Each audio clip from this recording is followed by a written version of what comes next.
The Michigan Wolverines and Ohio State Buckeyes meet today for the 102nd time. Chad Henne leads the charge for the resurgent Wolverines. And the Maize and Blue faithful know that a win today keeps their Big Ten title hopes alive. But electrifying playmaker Ted Ginn Jr. has the Scarlet and Gray playing inspired football. And if they win, a BCS berth is well within reach. It's one of the greatest rivalries in all of sports. Next on ABC. October 19th, 2005. A beautiful day for an ancient rivalry and a little tailgating.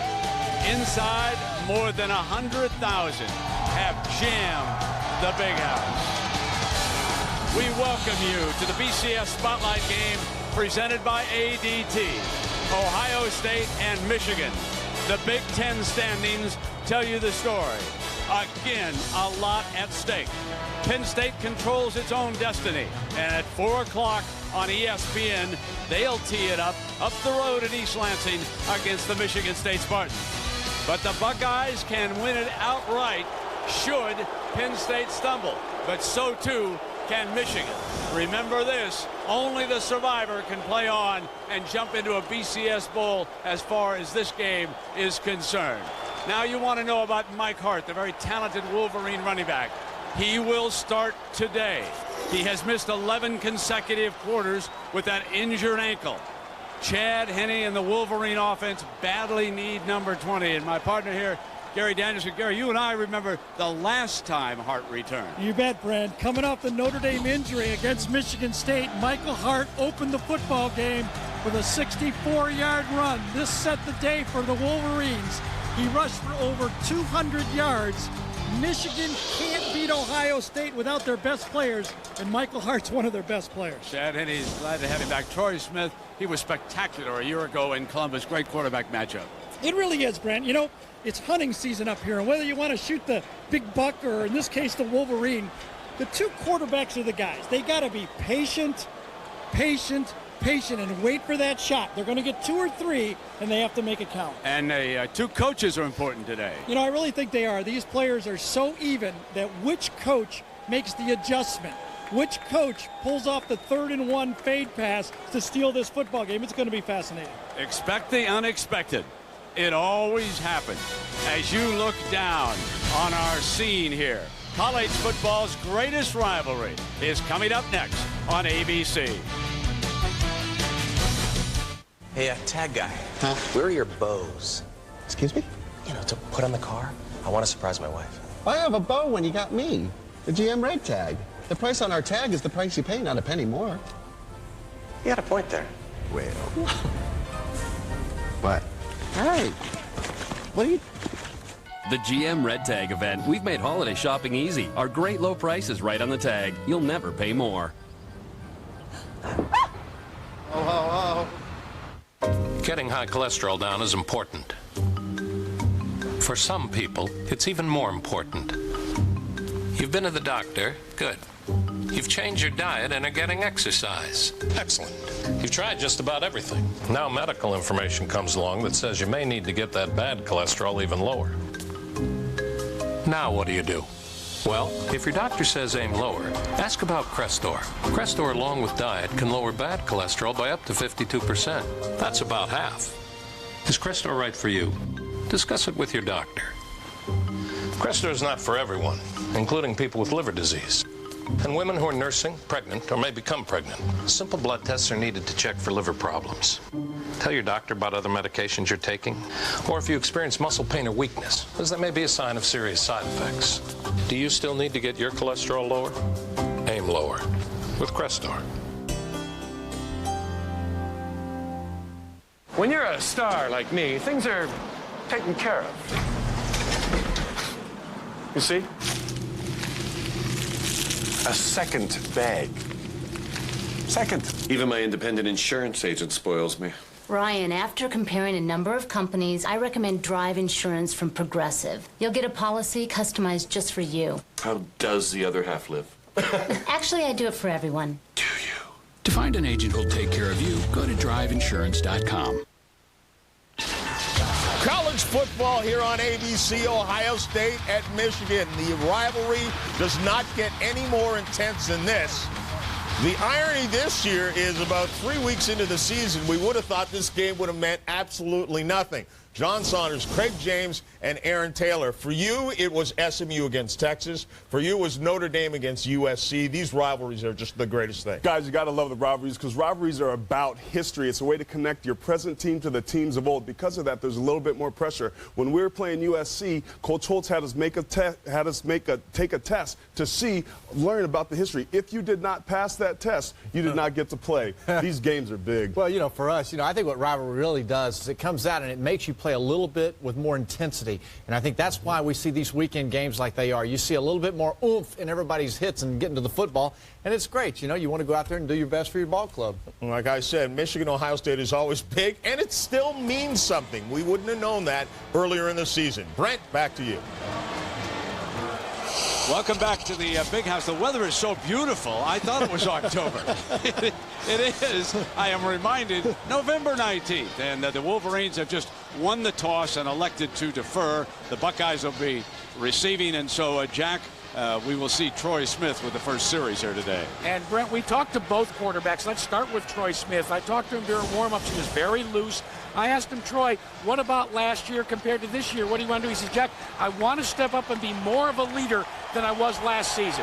Then I wandered over and talked to Chad Henning, who, as you guys know, blamed himself a little bit for the loss last year. He looked a little more uptight. Might have been focused, though, because that's what he wanted to talk to me about. He said, Jack, I need to maintain my focus, be patient, and let the game come to me. Guys? Brent, if you win, you're focused. If you lose, you're uptight. They always rewrite these things at the end of the game. Yeah, that does make it a little bit easier. Yep. So Dave Whitford, a veteran referee, is in charge of our crew here. Jim Trussell, Lloyd Carr matching up today. And for all the advantage that Lloyd had against John Cooper in the past, he's lost that edge against Jim Trussell so far. And in 4 years, Trussell has beaten Michigan 3 of the 4 times that they have played. So the Buckeyes will be receiving and going into a little bit of a light breeze here today. And what Lloyd Carr is hoping for is that this kickoff goes out of the end zone and number 7, Ted Ginn Jr., does not get a chance. He's the lone deep man back on the goal line.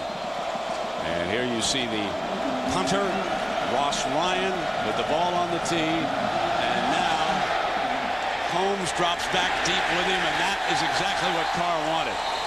Now he wants the defense to force 3 and out and see if the Wolverines can get field position. And speaking of field position, here is Troy Smith, and Gary, 11-2 as a starter, spectacular last year in Columbus. And really coming on, but last year he did it with his feet, with scrambles and running plays. I think in this football game, Michigan will stop that. We'll see if Troy Smith will be accurate enough to lead the Buckeye football team. I think that's the story of the game. Pittman is the running back behind Smith. 3 wide receivers. Holmes is the slot to Troy Smith's left, and Pittman is stopped by number 80. And Alan Branch from Rio Rancho, New Mexico, who's had a huge year, makes the first stop. The Kresker starting lineup. Ted Ginn, we've mentioned. Stan White, the fullback, when they use one. Marcel Frost has stepped in as the starting tight end. And Santonio Holmes against these 3 linebackers. 4-3 a lot today for Michigan. Prescott Burgess, Dave Harris, and Chris Graham. Graham will come out with the nickel man. Hall, Behringer, Engelman, and Grant Mason. Leon Hall, number 29, a very talented corner, with his hands full today against the Buckeye speed.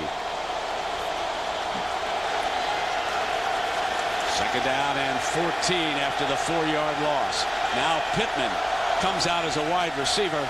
Offensive line holds. Branch comes free. Incomplete. And it was defended by the nickel man over there, Morgan Trent. Now the battle in the trenches between the big fellas. Daddish, Sims, Mangold, Downing. Barton, of course, returned as a full-time starter a couple games ago. Against Massey Watson, Big Gabe Watson, Branch, and Lamar Woodley. They're going to put Lamar Woodley down. He played a handful of plays last week in that route of Indiana. They certainly need him. He's on the right side of that defensive front, and they'll put him down. Now it's third down. Frost goes past Mangold. Throws Santonio Holmes, and he caught it just for a first down. A wonderful pattern here by Santonio Holmes. You can see in the shotgun, when you get Troy Smith in the pocket and he can step into it, he has a wonderful live arm. On the first pass play that was incomplete, and Gonzalez slipped on the play. That's 2 straight good throws for Troy Smith to start this football game. On a 3rd and 14, 15 yards to Holmes. Defensive coordinator Jim Herman thinks Santonio Holmes is the best athlete on this offense. Run all the way, option look. Again, and there's a penalty flag thrown on the play as Ginn cuts it back. Short of the 40-yard line, but a flag thrown by the referee. It's holding against the Buckeyes. When you run those stretch plays and Michigan is stretching them out on defense, you see have a tendency to grab on. This Michigan defensive line and linebackers are night and day from where they were a year ago. 96 offense, 10 yards from the previous spot. Repeat first down. Tressel, the head coach, and also calls the offensive plays on that far side.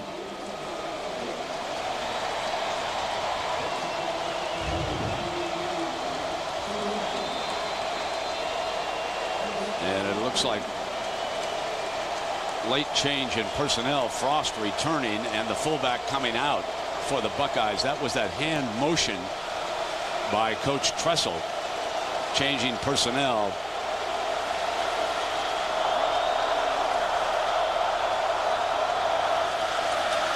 Play fake by Smith, and on the move hits Ginn, and he is out of bounds on the near side at the 32-yard line. Both teams in this football game really have the same game plan. They must establish balance. I don't think either team is good enough to beat them with just the run or the pass. Score or punt, that's just a fancy way of saying you can't turn over the football. Punts in this football game are not horrible, and seize the big break. There's going to be some plays here where you can grab it and really put points on the board. Do you take advantage of it?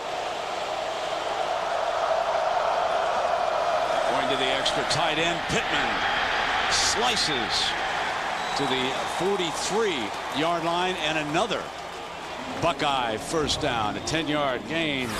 Jamar Adams with the stop. Watch Robbie Sims come around and fit right here on the Michigan linebacker, Prescott Burgess. Burgess fills, but Robbie Sims does a great job of getting that kick-out play, running at the point of attack. When Ohio State is able to run the ball inside, Troy Smith completing passes, that will stress any defense. Tyree, an offensive lineman, was added as a blocking tight end for the Buckeyes. He was in on that play. Troy Smith calmly leading this first series. Flares to Ginn.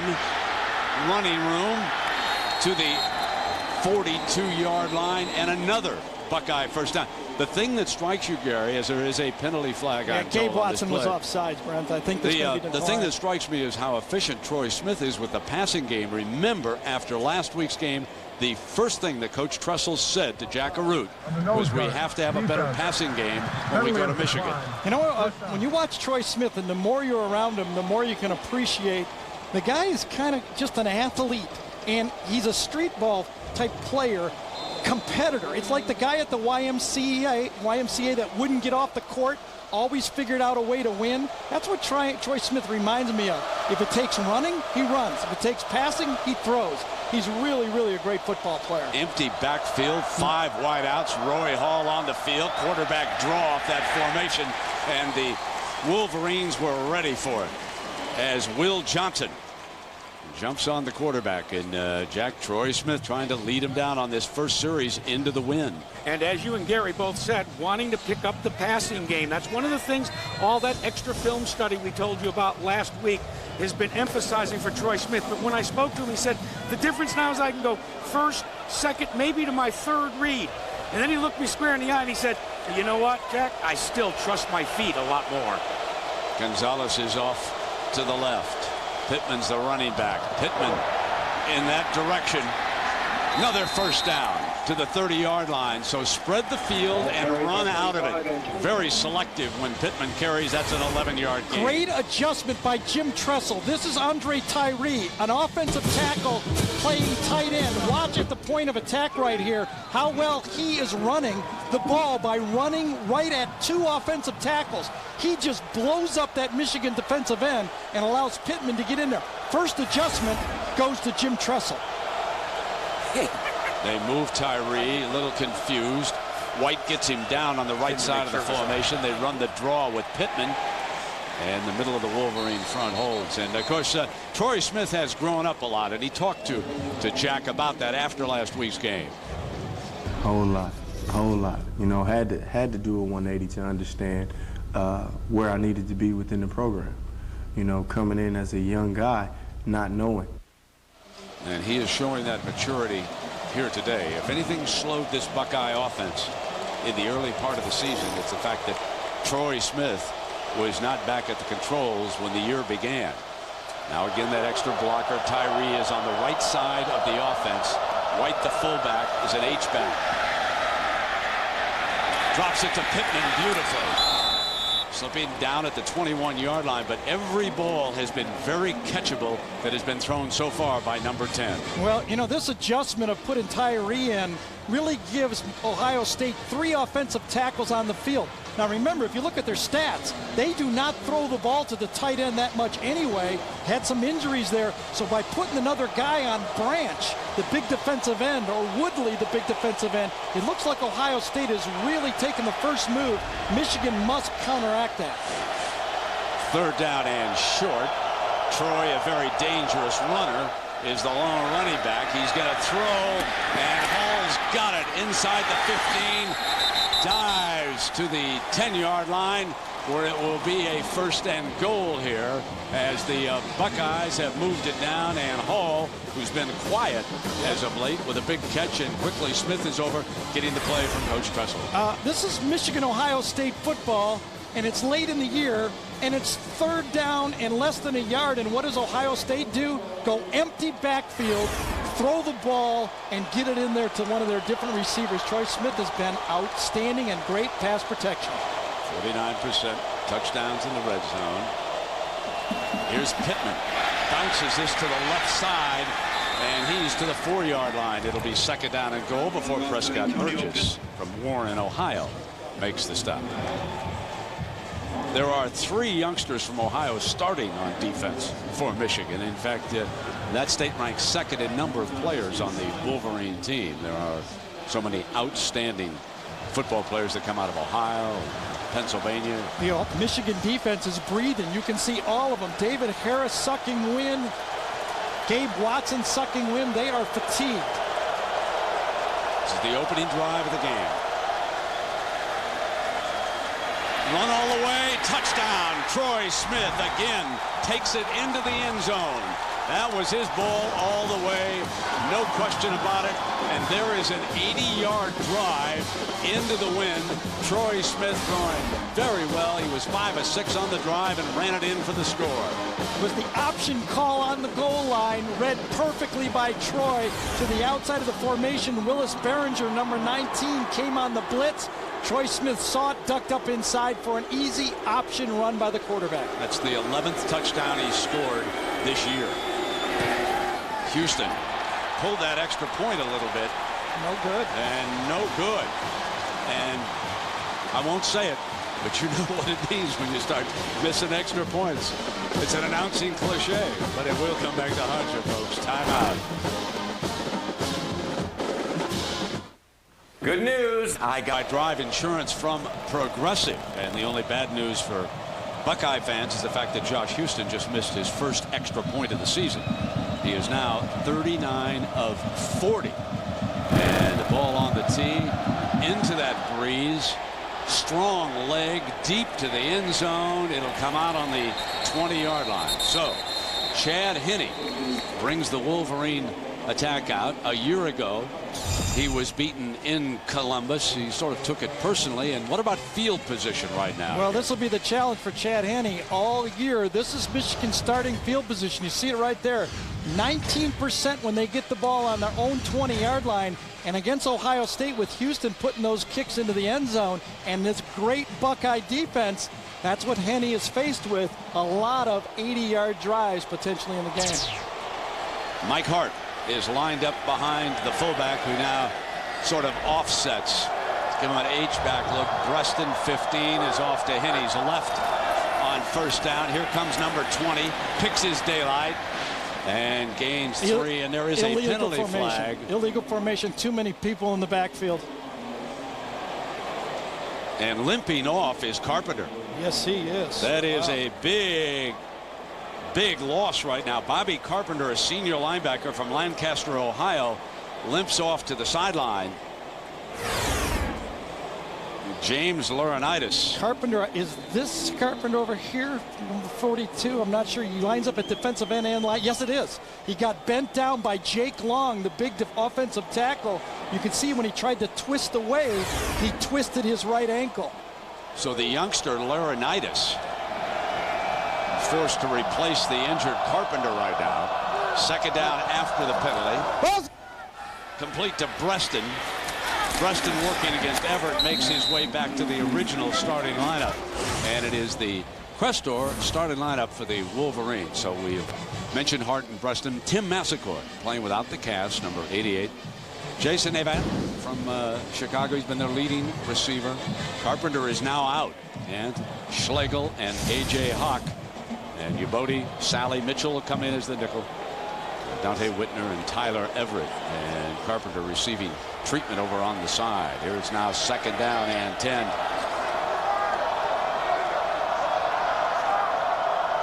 Let's look. Avant in motion to the right of the formation. Complete to him, but only for about 3 yards. So it'll be third down and 7 coming up for Henne. And this Buckeye defense, Gary, doesn't give you a lot of time. Hard for them to go downfield.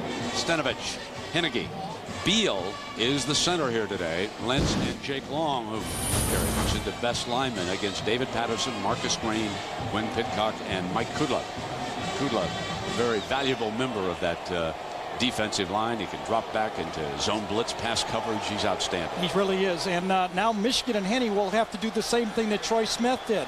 Hit a third and long to get the drive alive.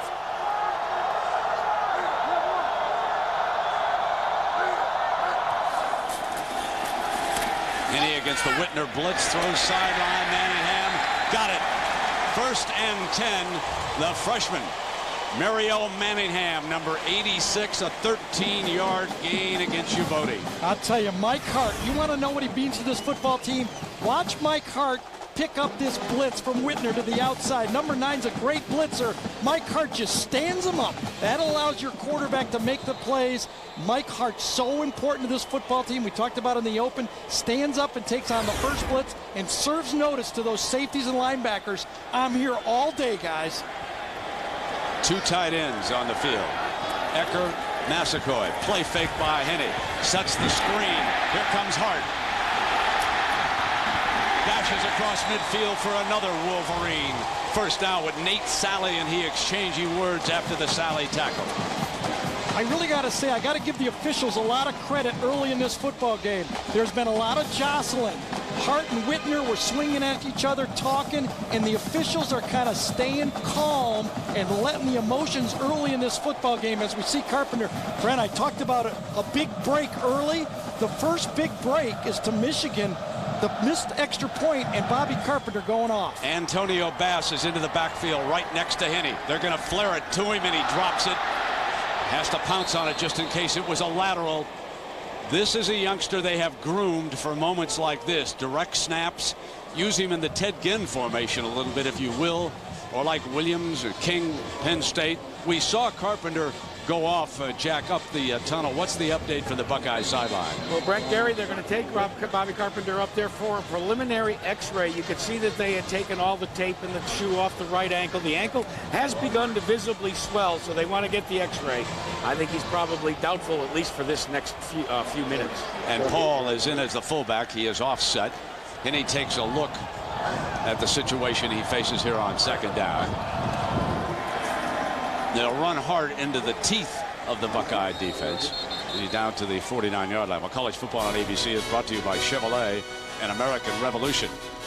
Dr. Pepper in your local Dr. Pepper bottler. Dr. Pepper, one taste and you get it. And Wrangler, makers of Wrangler 5-star premium denim jeans. How about this? Ohio State was 2 for 2 on third down. Michigan has picked up their first third down conversion, 1 for 1, and now they have third and long again. Not having Bobby Carpenter out there, though, really changes the Ohio State defense.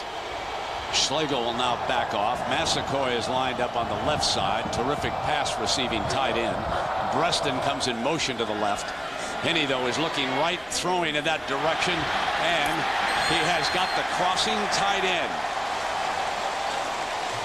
So Timmy Massacoy came clear across the formation. Ecker will check in now. And again, the Wolverines convert on third down. That's Gary. both teams making the plays, both quarterbacks. Look at Jake Long.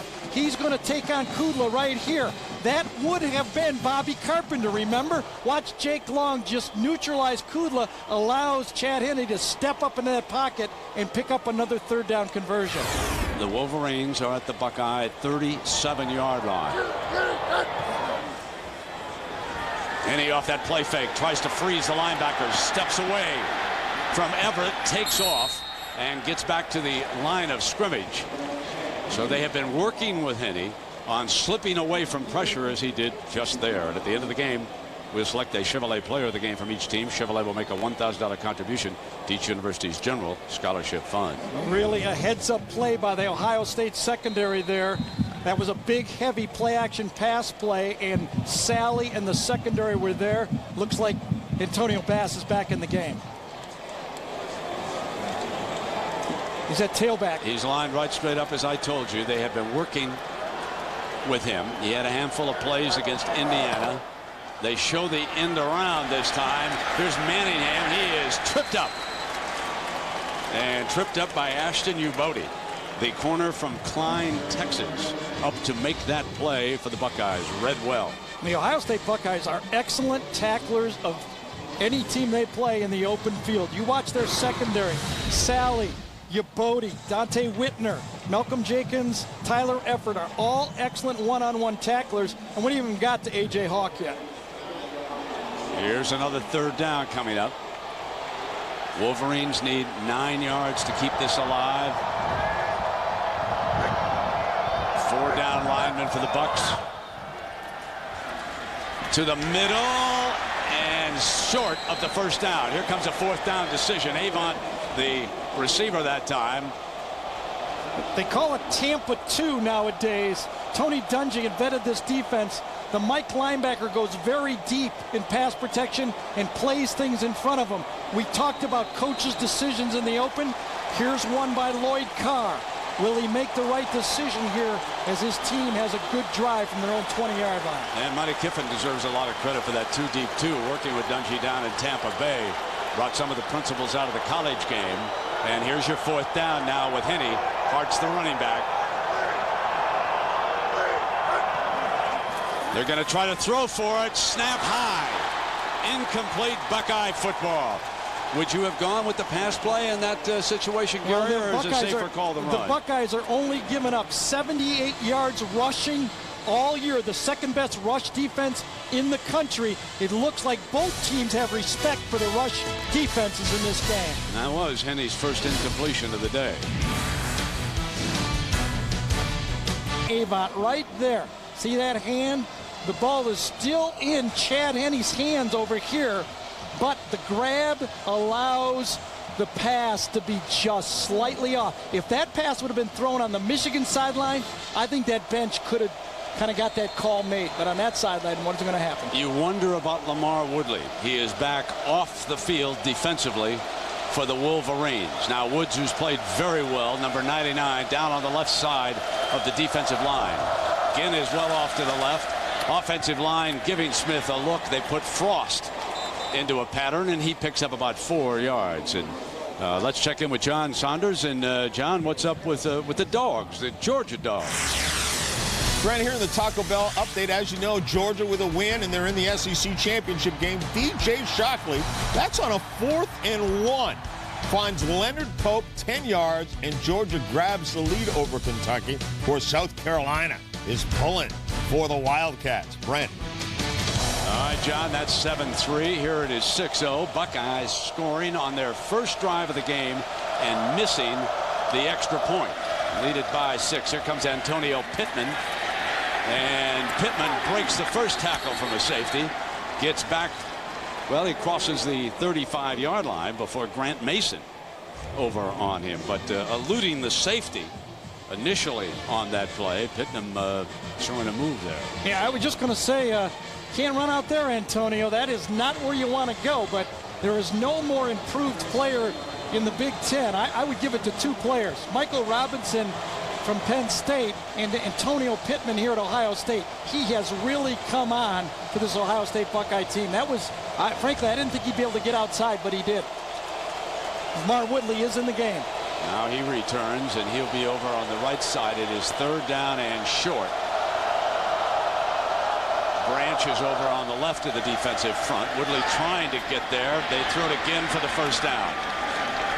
Boy, so the Buckeyes are very efficient here today so far at moving the chains. They have passed for 4 first downs in this game already for a total of 6, Gary. Efficient is the word I would use, and it's quickly efficient too. You know, Troy Smith is getting back there, and he's taking those linebacker and defensive end pass rushes out of the football game because he's getting rid of it so quickly.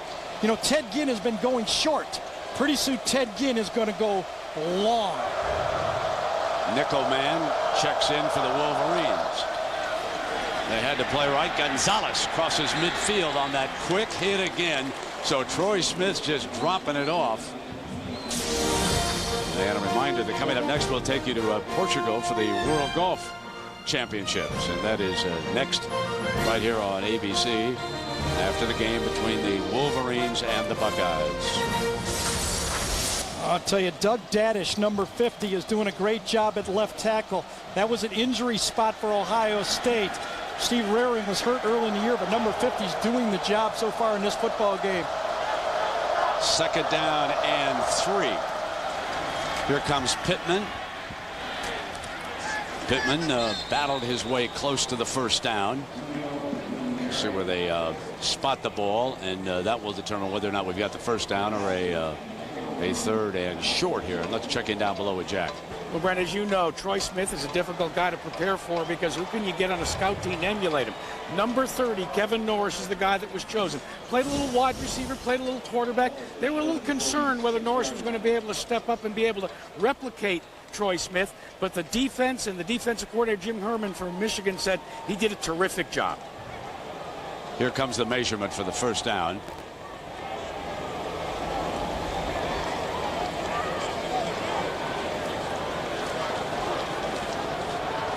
Got it. Just to follow up on Jack's story, they had lost the young man who had been the scout team quarterback for the entire season. And they told him, you got to get well. It's Ohio State week. He came out and tried it, couldn't do it. And so they decided to try young Norris. And on the first play, pump fake takeoff, ran right past everybody. And they said, wow, we've got to look. So nothing that Troy Smith is doing should be surprising him. He's just a great athlete. And it's first down and 10 on the 46-yard line. I was in there in the summer to watch Ohio State practice. He's got a lot better arm than people give him credit for. He's just learning to become a good quarterback. He has 5 wide receivers with Pittman out. That means the offensive line doing a job. The middle to Santonio Holmes. And he's to the 40-yard line, picking up about 6 yards on that first down play. The offensive line right now for the Buckeyes, Daddish, Sims, Mangold, Downing, and Barton, is allowing Tressel to call plays with an empty backfield. That offensive line has been holding out the rush here so far. Yeah, and the quick release. Big Andre Tyree, number 96, is back in the game. That gives Ohio State 3 offensive tackles in the formation right now. There's 2 tackles right together. And the quarter comes to an end. So the Buckeyes score on their first possession of the game. The Wolverines, though, will take that. This week's BCS Spotlight game presented by ADT. No, it's a gorgeous November Saturday here in Ann Arbor. Ohio State and Michigan. They do not control their own destiny. At 4 o'clock over on ESPN, Penn State can wrap up the BCS berth as far as the Big Ten is concerned. Remember, they beat Ohio State head-to-head, so they would hold the tiebreaker even if the two of them wind up deadlocked. Gonzalez, number 11, in motion. Pittman, and he almost broke it, but Prescott Burgess hanging on makes a stop, but it is a first down for the Buckeyes, and they continue to move the chains. That's 8 first downs, 4 rushing, 4 passing. And Carpenter on crutches. That does not look good. That does not look like he'll be back today, Gary. No, and what a shame. I think it's great of him to get out here, though. Him on the sideline, making sure, at least emotionally, he stays in the football game for his teammates. But, you know, he's had those foot problems all year, and it's always been able to tape up. This one, obviously, you can't tape up. And you can see he is emotionally in tears right there. And Woods replaces Woodley. Smith again firing high to Pittman. And the nickel man, Morgan Trent, delivers the pop. And, John, what's up now with Virginia Tech? Well, Brent, another one of those rivalry games, now an ACC game. Virginia Tech's Marcus Vick, who struggled so badly against Miami. Not today, 24 yards to Eddie Royal. And Virginia Tech has a 24-0 lead over top of Virginia as they try and impress for maybe an at-large in the BCS. Brent, back to you. Yeah, John, if there's a stumble up on top, Tech could vault to 4th. That's an automatic BCS berth. 2nd down and 10. Smith dancing away from trouble, and this time to the 33-yard line. Interesting that play, Gary, because in talking to the coaches when the Michigan defensive, when they broke it down, they said a year ago Troy Smith hurt him on busted plays more than on quarterback runs. Michigan has a lot more speed at the linebacker and safety position. Even their defensive ends are running better. I don't think he'll have that much success there.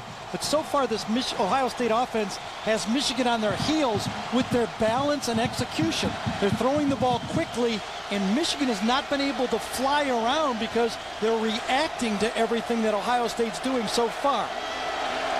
Tari is an extra blocker. The performance of the Buckeye offensive line has been superb. Michigan now will try 3 down linemen.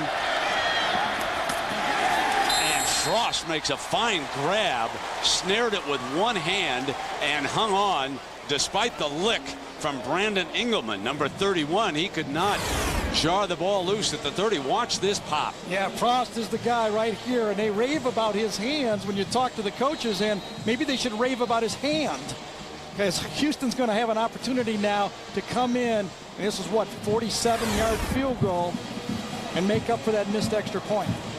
Drew Brees at his back, and this would equal his career long. Remember now, 47's his career long each of the last 3 years.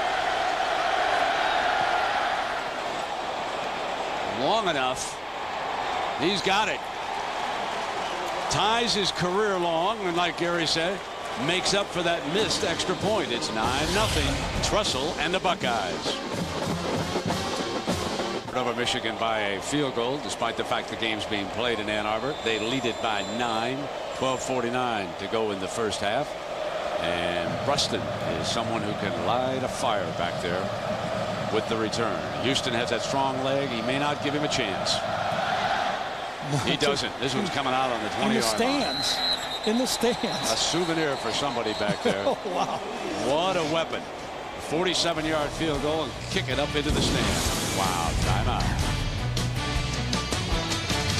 The Wolverines will use 2 of their youngsters. Both Manningham and Bass are on the field. Hart is off right now. That's Manningham coming in motion for Henney. They empty the backfield out. Henney to the air, and here is Bass. A pro scout came to town, took a look at the talent, went to Coach Lloyd Carr, and said that Bass was the best looking athlete he'd seen here since Charles Woodson. That is high praise indeed for a youngster as he comes off after that reception.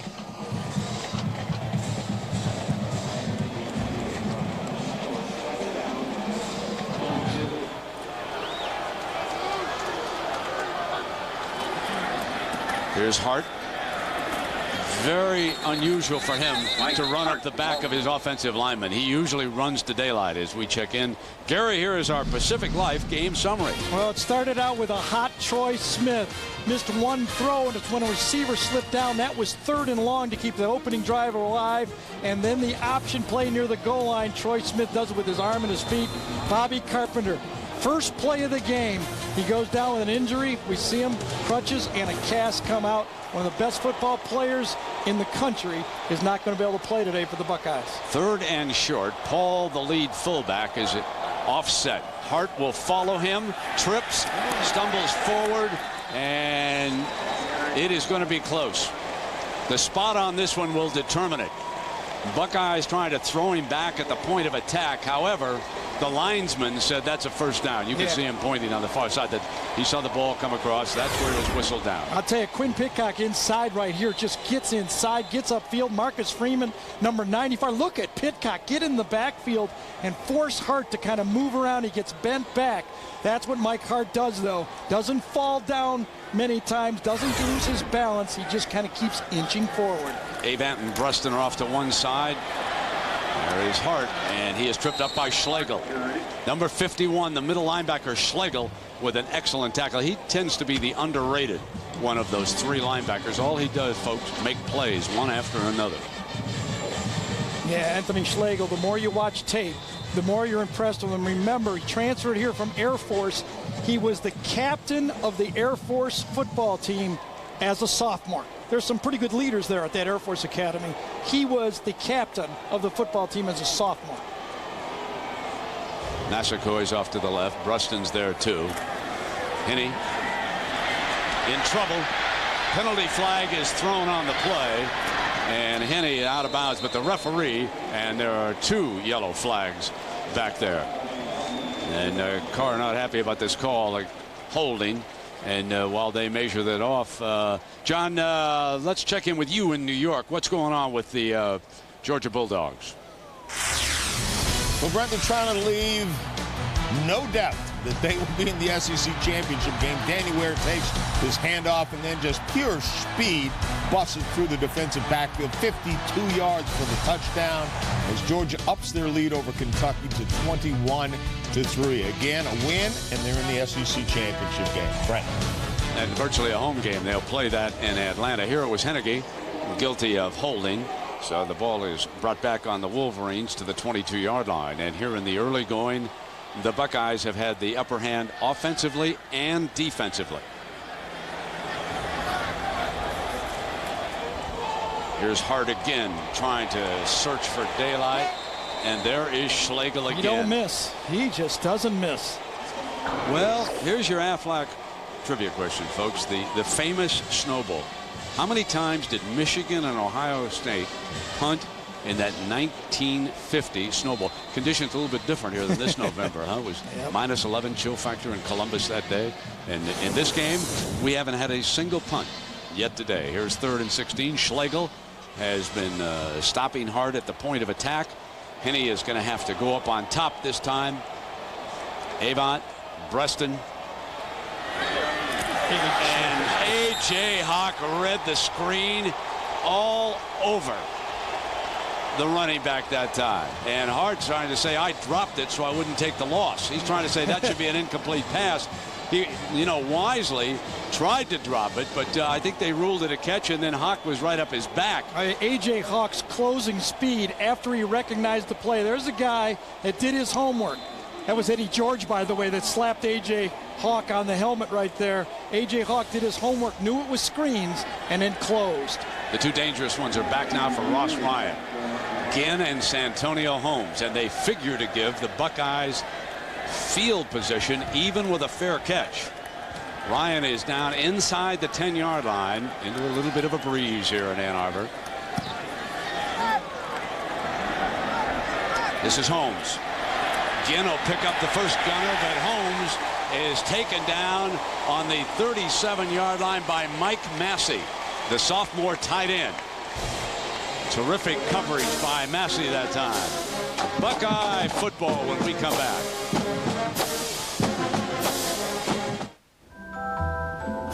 Three things Number one, the team that hits the hardest and the longest, the team that starts the fastest, and the team is too damn smart to make mistakes. He always planned ahead, Woody Hayes did, for that team up north. Never called Michigan by its name. Came in '68 in Columbus when he won the national title. Came in here in '69 against a first-year coach and lost when they were unbeaten. Fumble, and the Wolverines pounce on it. Their football. First turnover of the game. Gabe Watson recovers it. Well, Jim Tressel wanted to give Antonio Pittman a break here. He put in Maurice Wells, number 34, in the game. One of those decisions you're thinking towards the end of the game. Watson gets inside, forces the fumble, and recovers the fumble and the play. Big Gabe Watson showing why a lot of people, a lot of scouts, think he's going to be a first-round draft pick. First down and 10. Beal brings the offensive line out. 3 wideouts off to the left. Hart the running back. Avant is the lone receiver to the right. No tight end here. And Henne is going to throw on first down. Going to go for it all. Manningham trips, incomplete. Nate Sally was back there. I'm not sure who the ball was actually thrown to. Was it Bass or Manningham? 2 young receivers actually are in the same spot on this play. Nate Sally's the deep safety. You see Manningham and Bass are right together. Sally comes across, and the ball could have been caught by 2 players from Michigan. Someone really kind of broke their route on that play, allowed Nate Sally to be all over it. Trying to strike after a turnover, coaching 101. Now it's 2nd and 10 for the Wolverines. Manningham goes through the formation. Massacoy tries to run 3, and they hit Manningham short of that 30-yard line. Great pursuit by Whitner and the rest of the Buckeyes after the initial hit. A.J. Hawk was in on the middle of it. Well, how many times did Michigan and Ohio State punt in the famous 1950 snowball? Can you believe it, folks? 45. Chuck Ortman, 24 for the Wolverines. This was the conditions. Blinding snowstorm. Vic Janowitz, who would go on to win a Heisman Trophy. But the Wolverines won the game on a blocked punt, and that sets up a story involving Woody Hayes, and we'll get to that in a moment. 3rd down.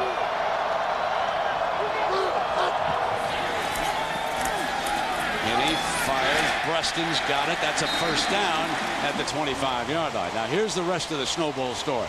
Wes Fessler was the coach of the Buckeyes that day.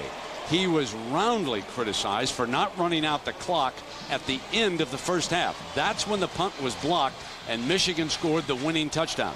Fessler, in agony, was such a nice man. He couldn't stand the pressure. He resigned. Woody Hayes was hired prior to the next season from Miami of Ohio. Here is Hart bucking straight ahead. He beat out Paul Brown, who wanted to come back, but Brown had burned some bridges in Columbus. He also beat out Sid Gilman, who was down at Cincinnati. So in effect, this game is so important to the future of coaches. Nobody has to remind John Cooper the 2-10-1 record, despite those great teams that he put together over in Columbus. And Lloyd Carr had a terrific record against John, 5-1, but now against Tressel, he's only 1-3. So the heat a little bit on the Michigan coach right now. Tressel, who came and spoke at a basketball game in Columbus and said 306 days, I believe was the number, we will be ready for Michigan. He knew the importance of the Ohio State-Michigan game, and he won that first one. In motion is Brusco. And he takes his time, can't find anybody open, drops to Preston, who's out of bounds, but he's across the 20-yard line. Short of the first down. One of the attack points for Ohio State is Anthony Schlegel on a cross blitz. Watch how effectively the Michigan offensive line picks up Schlegel and Hawk coming in a cross blitz. Schlegel taken inside, and then another fit by the guard and the tackle. That's just a wonderful job to give Henne that space. If you watch tape of Ohio State, that blitz have been giving everyone problems. It didn't give the Wolverines problems in that play. Avant is off to the left of the formation.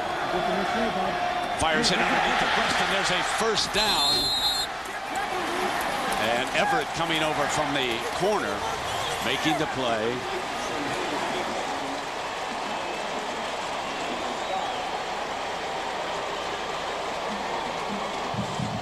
Well, it's a 1st and 10. The ball is on the 14-yard line.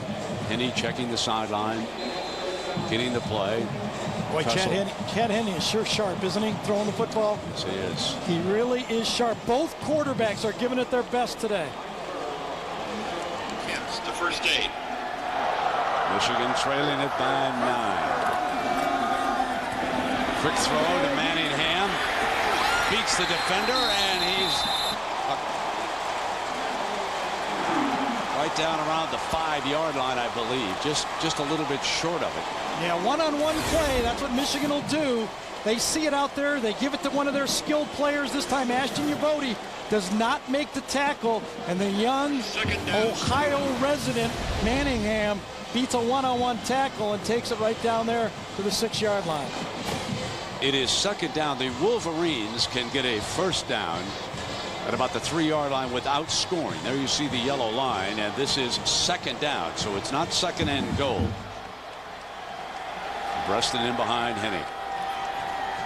Here comes Hart, and he was hit initially in the backfield by Marcus Green, who slowed him up. And around the Big Ten today, Iowa running it up on Minnesota and Iowa City.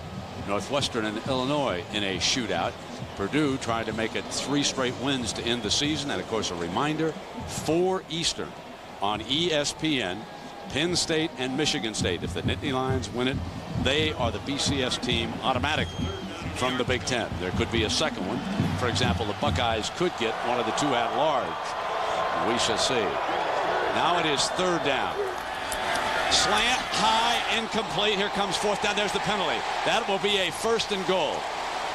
Yep, Yabodi had his hands all over Avant that time. Got away with it on that 4th and short in the first quarter.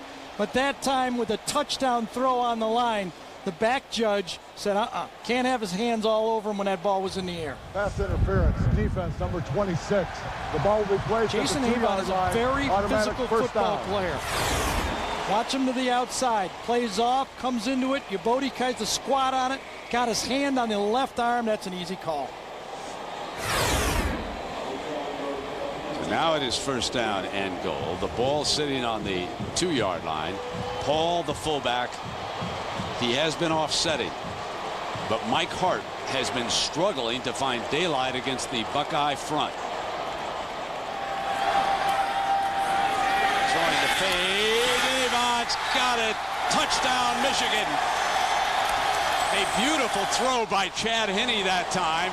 The defensive back, Gary, might have thought he was going to run that quick slant again, and he cut back outside on him. I'll tell you, this just takes a lot of repetitions from the receiver and the quarterback. You can't see Avant on this one, but Chad Henne knows it's going to be a fake slant and the fade to the outside. It's one of those plays that you have to have the experience to do, and Avant does it as good as anyone in college football. Now Garrett Revis, he can make it a 2-point game. He does. So the Wolverines score their first touchdown after the fumble. Now watch Avant here, Gary. Yep, that little jab step said Yabodi goes, uh-oh, I got beat just a minute ago. Chad Henne knows, obviously, it's to the outside, puts it in the spot. Terrific pattern by Avant. Timeout. Big time fun. And some big-time fun was had by big Gabe Watson right here, number 70. The ball comes free.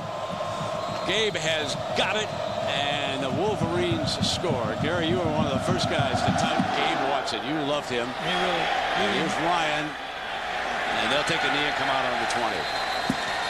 So we are at the Big House in Ann Arbor. Buckeyes and the Wolverines with Gary Danielson and Jack Arute. Yeah, I'm Brett Musburger, and of course the 3 left standing, battling for the title. For Michigan to get there, they must win today and have Penn State lose to Michigan State. If Penn State and Ohio State tie, then Penn State gets the automatic bid because of the head-to-head tiebreaker for the BCS berth. Here, a 2-point game, a missed extra point for the Buckeyes. That leaves it at 2. Troy Smith fires to Gonzalez, and Gonzalez is out to the 34-yard line for a first down. Another one of those underrated football players in the Big Ten is Anthony Gonzalez right there. Really, really a technician, faster than people think, knows how to find the seams, and these quarterbacks, I'll tell you, we talked about it in the open, Brent. You got to be calm, you got to be patient, you got to deliver for the big game hunter. Both of them have not missed a shot. You know, I mean, you're going to miss a couple throws, but they have been on target all day. Still look for the Buckeyes to go deep. I really do. And Tyree gives him an extra blocker against Branch. So they're trying to get a lineman matchup there. And Pittman, Lamar Woodley, sliding off of him as he came across the 35-yard. I will tell you right now that Lamar Woodley is far from 100%. That arm that he injured, he's coming off to the sideline now, and I could tell by the way he was carrying it. And here you see what Gary's talking about. Yeah, you look at that. Each quarterback has hit 6 different receivers in this football game. Think about that. Each quarterback has done it. Lamar Woodley made the tackle. He's got that little pad on his right arm, and you could see he favored it right after the tackle. He wanted out. Second down. Fake from Troy Smith, sprints to the right. Now he's going to keep it. Branch from behind, and he eludes him for a first down. The escapability, that extra dimension by number 10 as he catches the corner for 9 yards. And remember Tyree in there, slapping hands, has been a big blocker for him today. That has been the adjustment of the football game. Michigan has been able to score by the just absolute excellence of Chad Henley throwing the football. The Michigan offensive line has picked up the blitz a little bit, but both quarterbacks, not only have they been physically good, but mentally they have not made a mistake. Big Tyree is in there again. They're going to ride it. Chris Graham back in at linebacker. Burgess wants to come on this play from the right side of the formation, and Pittman is hit in the hole, and it'll be second down as Dave Harris is there. And special honor here today. Let's go to Jackaroo. Yeah, Brent, there was a wrestler at Ohio State University named Ray Mendoza who went on to work in our armed services. It was his 3rd tour of duty in Iraq, and he was killed this week by an IED. We've heard those initials so often. So the team has decided to pay tribute to Ray Mendoza with what they call Clear Buckeye Tribute. Yeah, great honor on the part of the Buckeyes indeed, Jack. Thank you for that. Second down now.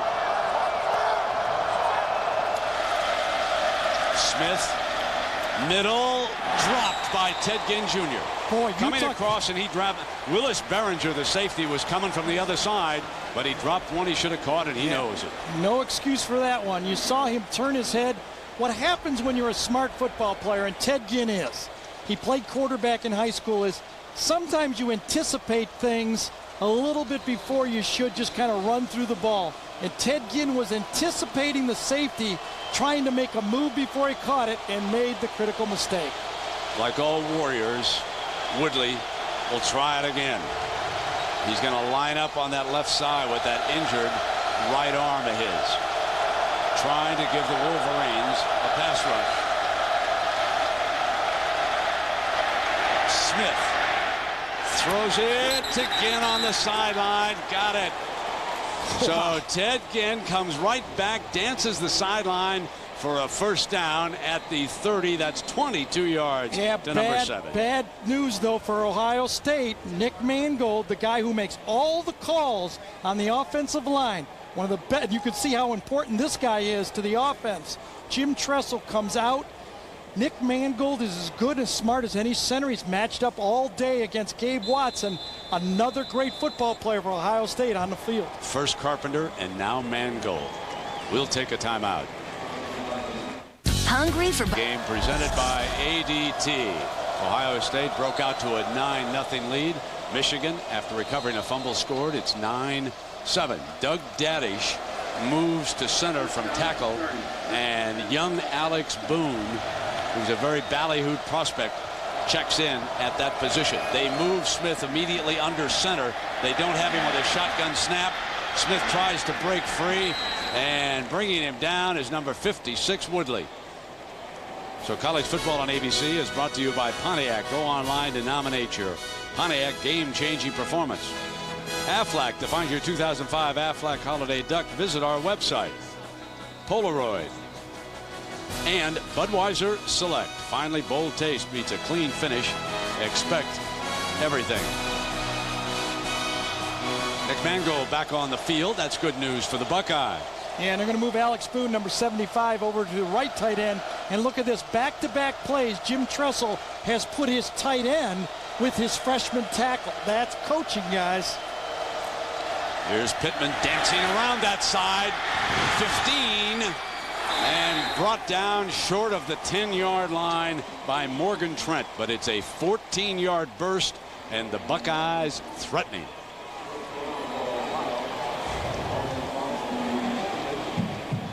Well, if you see a great Pontiac game-changing performance today, nominate it at ESPN.com. Search Pontiac.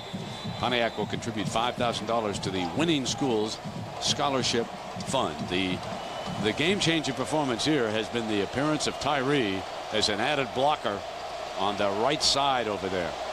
It has meant a ton. And that time Pittman bounced it over there and got it all the way down to the 12-yard line. The three-step drop. Smith going to take off. Woodley couldn't get to him, and he's across the 10-yard line. It'll be second down. That time Troy Smith tried to check off to Antonio Holmes. He thought he was going to throw a hitch to the outside. Holmes did not get the check off. You see Troy Smith, look at them talking to each other. Well, I thought you checked off. I didn't know.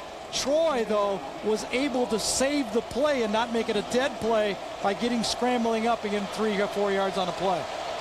Jamar Adams leaves the field. Trent stays on for the Wolverine defense. Holmes goes out to the right. Gonzalez is a slot man. Again to the left. From the shotgun option look, here comes Pittman.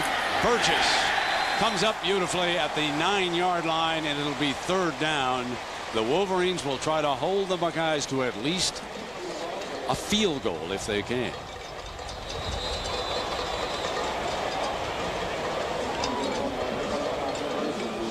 Capital One halftime show is coming up.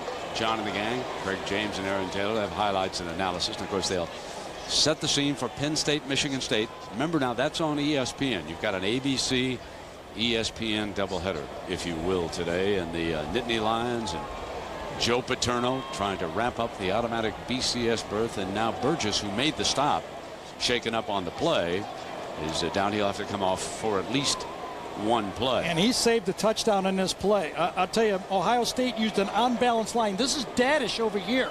The tackle, the tight end, is to this side. Michigan did a good job adjusting to it, but watch the pitch. There's got Daddish on him, looks for the cutback, but Pittman is not able to beat Burgess on the play. That was a play where Michigan was outnumbered, and Burgess saved the play. Burgess, the leading tackler for the Wolverines today. 7 tackles for Burgess. Sean Crable, number 2, comes dashing in. Pierre Woods also into the lineup. So they'll get some fresh troops out, and an ovation here for Burgess.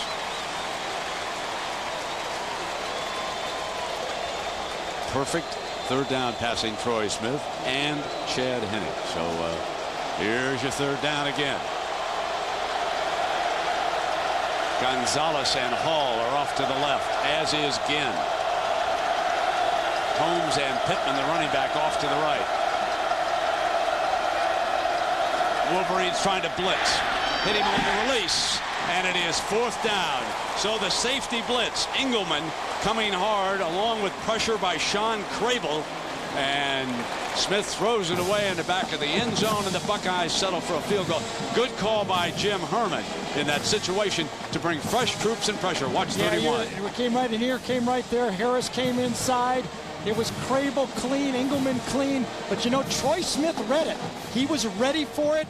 It was picked up front by the Ohio State line, just not an accurate throw. Here's Houston. He's hit a 47-yarder earlier today.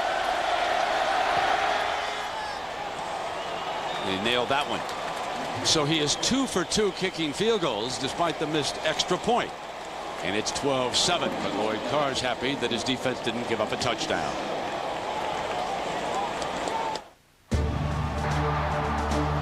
Trying to say. One of the stories so far, though, has been Michigan's lack of ability to run the ball. 11 rushes for 17 yards. I think that has to change. I don't think Chad Henne is going to be able to stay this hot all game. So the unsung hero for the Buckeyes has been number 69, Andre Tyree. And he's a senior. He's out of London, Ohio. As this ball clearly will come out on the 20-yard line. They have used him as a tight end in this game. He's the son of Tony Tyree. His high school coach, Dustin Calhoun, he graduated from Ohio State, so they steered the young man there, 6'3", 290. Gary told you early on that he'd made a huge difference with the blocking in that offensive line in this game. So that was an adjustment that we certainly have not seen in any of the Buckeye games that we've done. Both of these coaches, what they call is maize and blue periods. Okay, maize and blue for one team and scarlet and gray for the other team. They always think about each other all season. 4 down linemen. Nickel back in. Here comes Hart. Schlegel was in there along with A.J. Hawk. Schlegel has been it's almost like Schlegel is sort of keeping an eye on number 20. The final seconds tick away on our first half. The only thing negative you can say about Ohio State is, well, they turned it over once and they missed an extra point. Otherwise, they dominated the first half. They had 200 yards of offense. Michigan 103. We go down to Jack. Coach, not a lot of rushing yardage in that first half. How do you change that?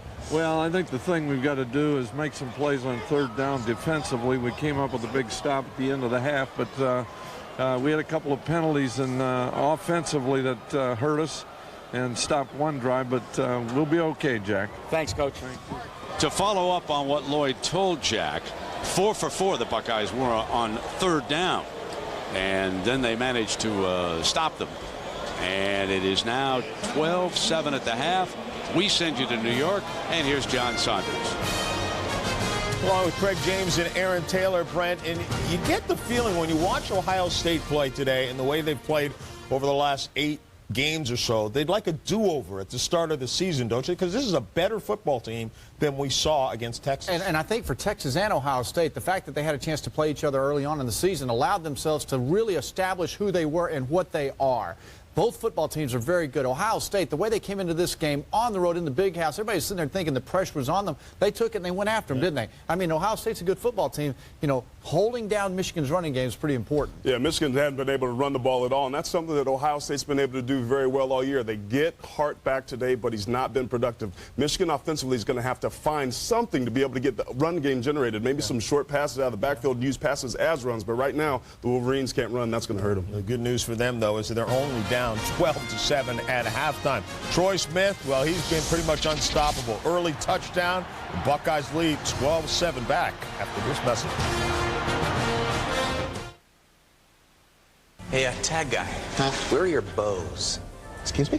You know, to put on the car. You just what a struggle it's been for the Wolverines trying to run the ball. They were held to 12 rushing yards in that first half.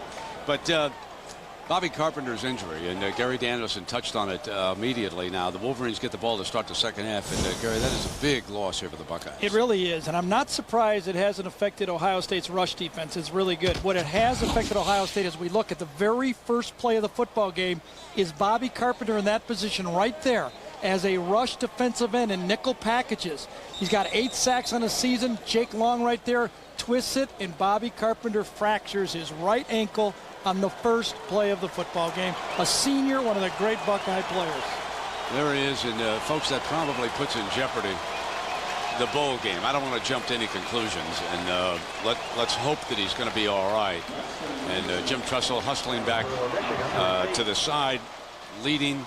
Carpenter still on the sideline there with Troy Smith, and a 12-7 Buckeye lead here. So into the breeze. The Buckeyes want the wind in the fourth quarter. Jim Tressel decides that he will go ahead with this great leg. And Houston's kickoff may be returnable. Here comes Preston. Tripped up and short of the 20-yard line. Rob Harley, a backup linebacker, trips him up. Well, folks, just a short time ago, the Nittany Lions of Penn State.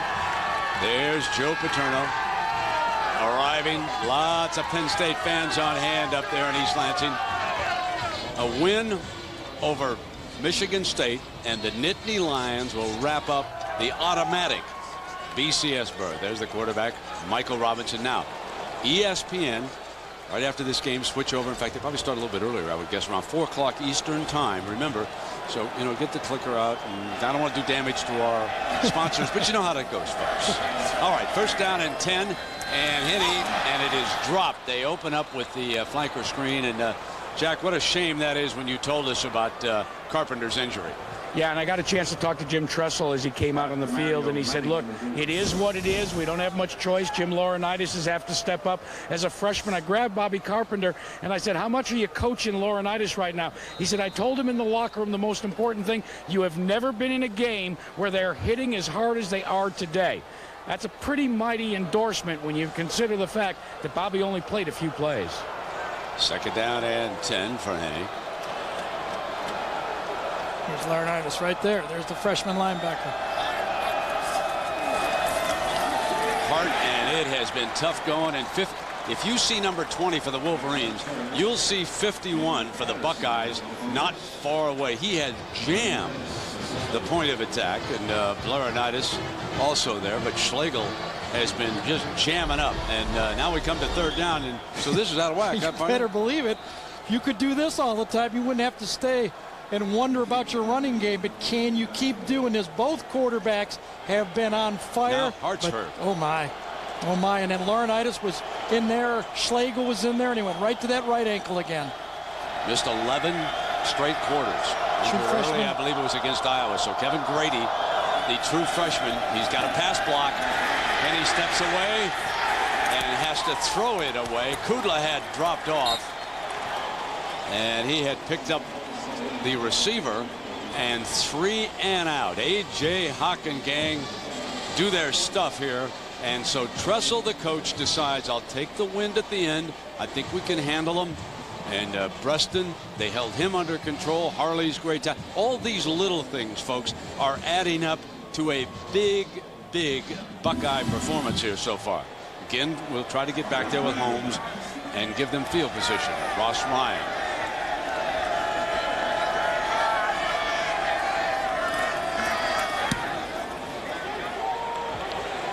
Holmes calls for Ginn to take it. He'll get the first gunner.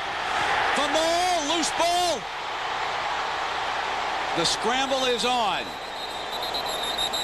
Boy, Teddy Ginn has really struggled this year on punt returns. He dropped it, then tried to pick it up and run again, and he was saved. Buckeyes save it now. And he was saved. Ted Ginn, it was an easy play. He had it all the way. Drops it and then calmly tries to pick it up again. Doesn't cleanly get it, and almost another disaster turnover. That's the only time Michigan's able to put on points in this game was after the turnover. Watch again. He drops it, tries to pick it up and run, and gets hit by Hood right as he gets it, and then it's a mad scramble for the football. Anybody's ball at that point, and the Buckeyes fall on it. Pittman is lined up behind Troy Smith. Holmes off to the left. White, the H-back, tries to help him with the corner. Pittman tries to cut behind him. And tough couple of yards. And now let's check in on the Wolverine running back, number 20. Yeah, there's Patterson. David Patterson's in on there. Schlegel's in on there. Laurinaitis is in on there. And the right ankle kind of gets twisted under David Patterson, number 97 on the play. Boy, Mike Hart has had a tough season with little nicks and bruises and hamstrings and ankles. Smith checking that play down in the huddle. If we get an opportunity here, we'll go down below and check in with Jack. The Bucks break the huddle. Shotgun. Ginn is right off to his left. Gonzalez, Hall, and Holmes also split out. Fires to Ginn to the 32. Jack, what are you hearing about Mike Hart?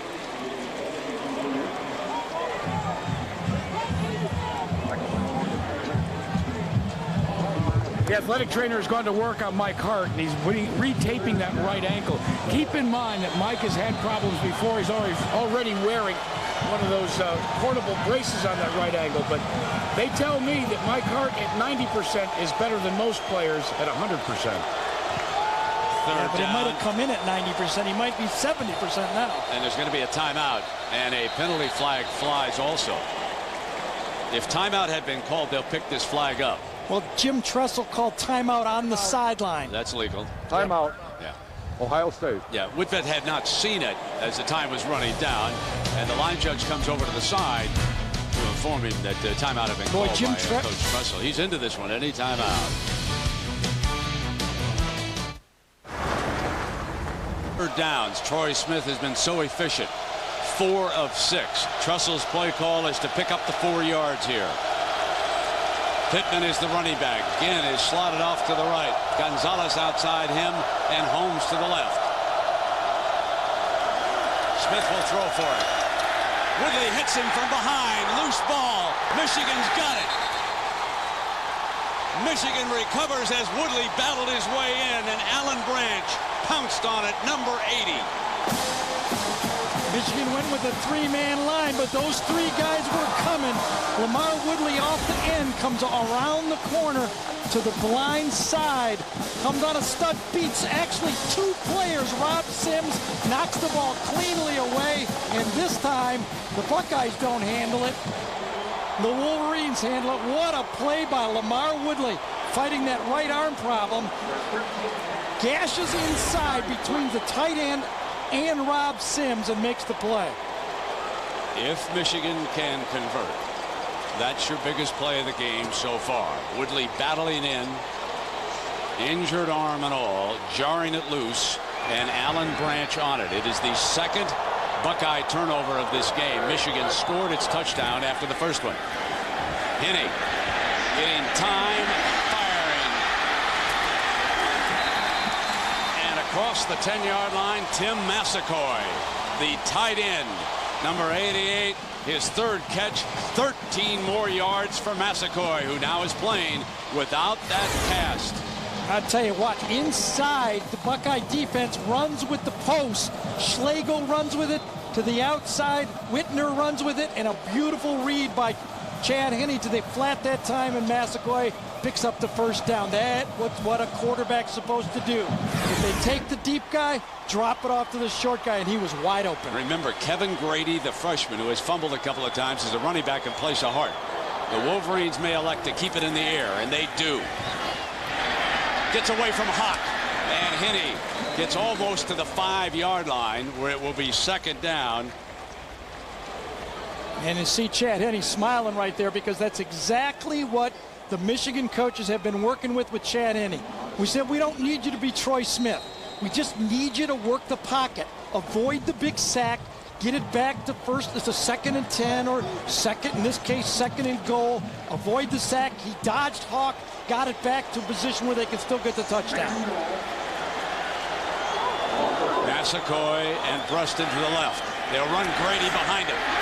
Grady stood up and stopped at the 5 by Quinn Pitcock, number 90.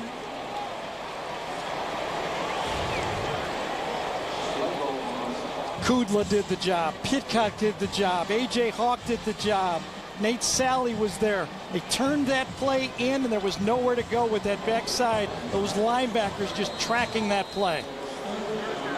The fullback, Paul, brings the play in. He had a couple drops against Northwestern, but remember, Michigan loves to throw the ball to the fullback. Wouldn't they love to dial up Vincent Askew right about now? You bet. You bet. And he'll be up now. And he's way out there. Brady. Look at the fullback. They send Paul way on the outside, trying to at least get a corner out there on him. And now Henne will bring the tight end Ecker in. Tighter on the, he'll call timeout. No, delay a game. He didn't get it this time. Did not get it. It'll cost him, and that's big. Unless Lloyd Carr saved him on the sideline. No, he did not. Offense, number 7, 5 yards. The down remains 3rd. Lloyd thought he had the timeout. He was very happy, but this time Lloyd did not make the call. It was Chad Henne. Malone saying the timeout had been called. Carr wants to get at Vidvet, saying the sideline had called the timeout. Come over here. He said, I called the timeout. You can read his lips down there.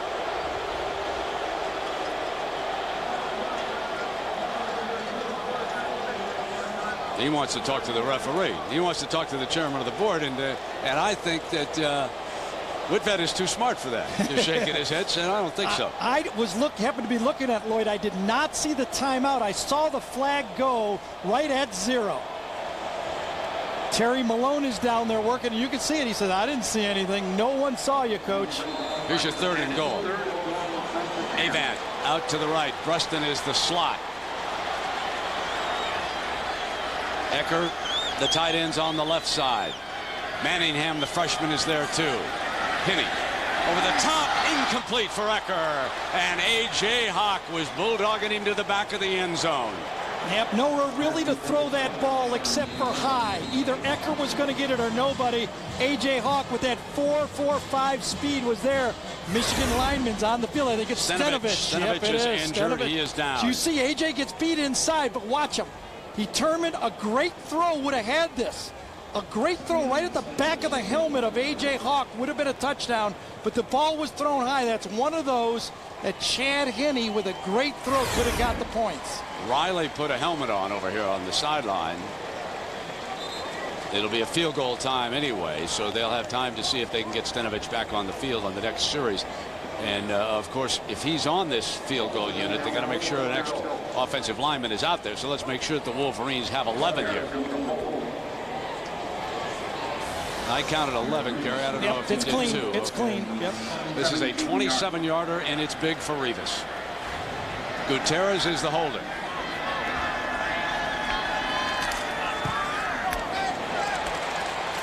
Right there. That was a huge response by the Buckeye defense following the turnover. Remember, it was 1st and goal. And again, it's a 2-point game. Timeout in Ann Arbor. What does In 1969, he put a blowtorch to the match against Woody Hayes and Ohio State.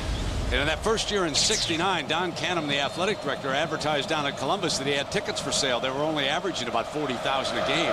25,000 Buckeye fans showed up, and they saw the end of that great run as Santonio Holmes takes a knee. Now, about a week later, after Michigan won, Bo went into Don Canham's office and said, you know, Mr. Canham, don't do that again. There were as many people cheering for Ohio State as Michigan that day in 69. What great stories we've got.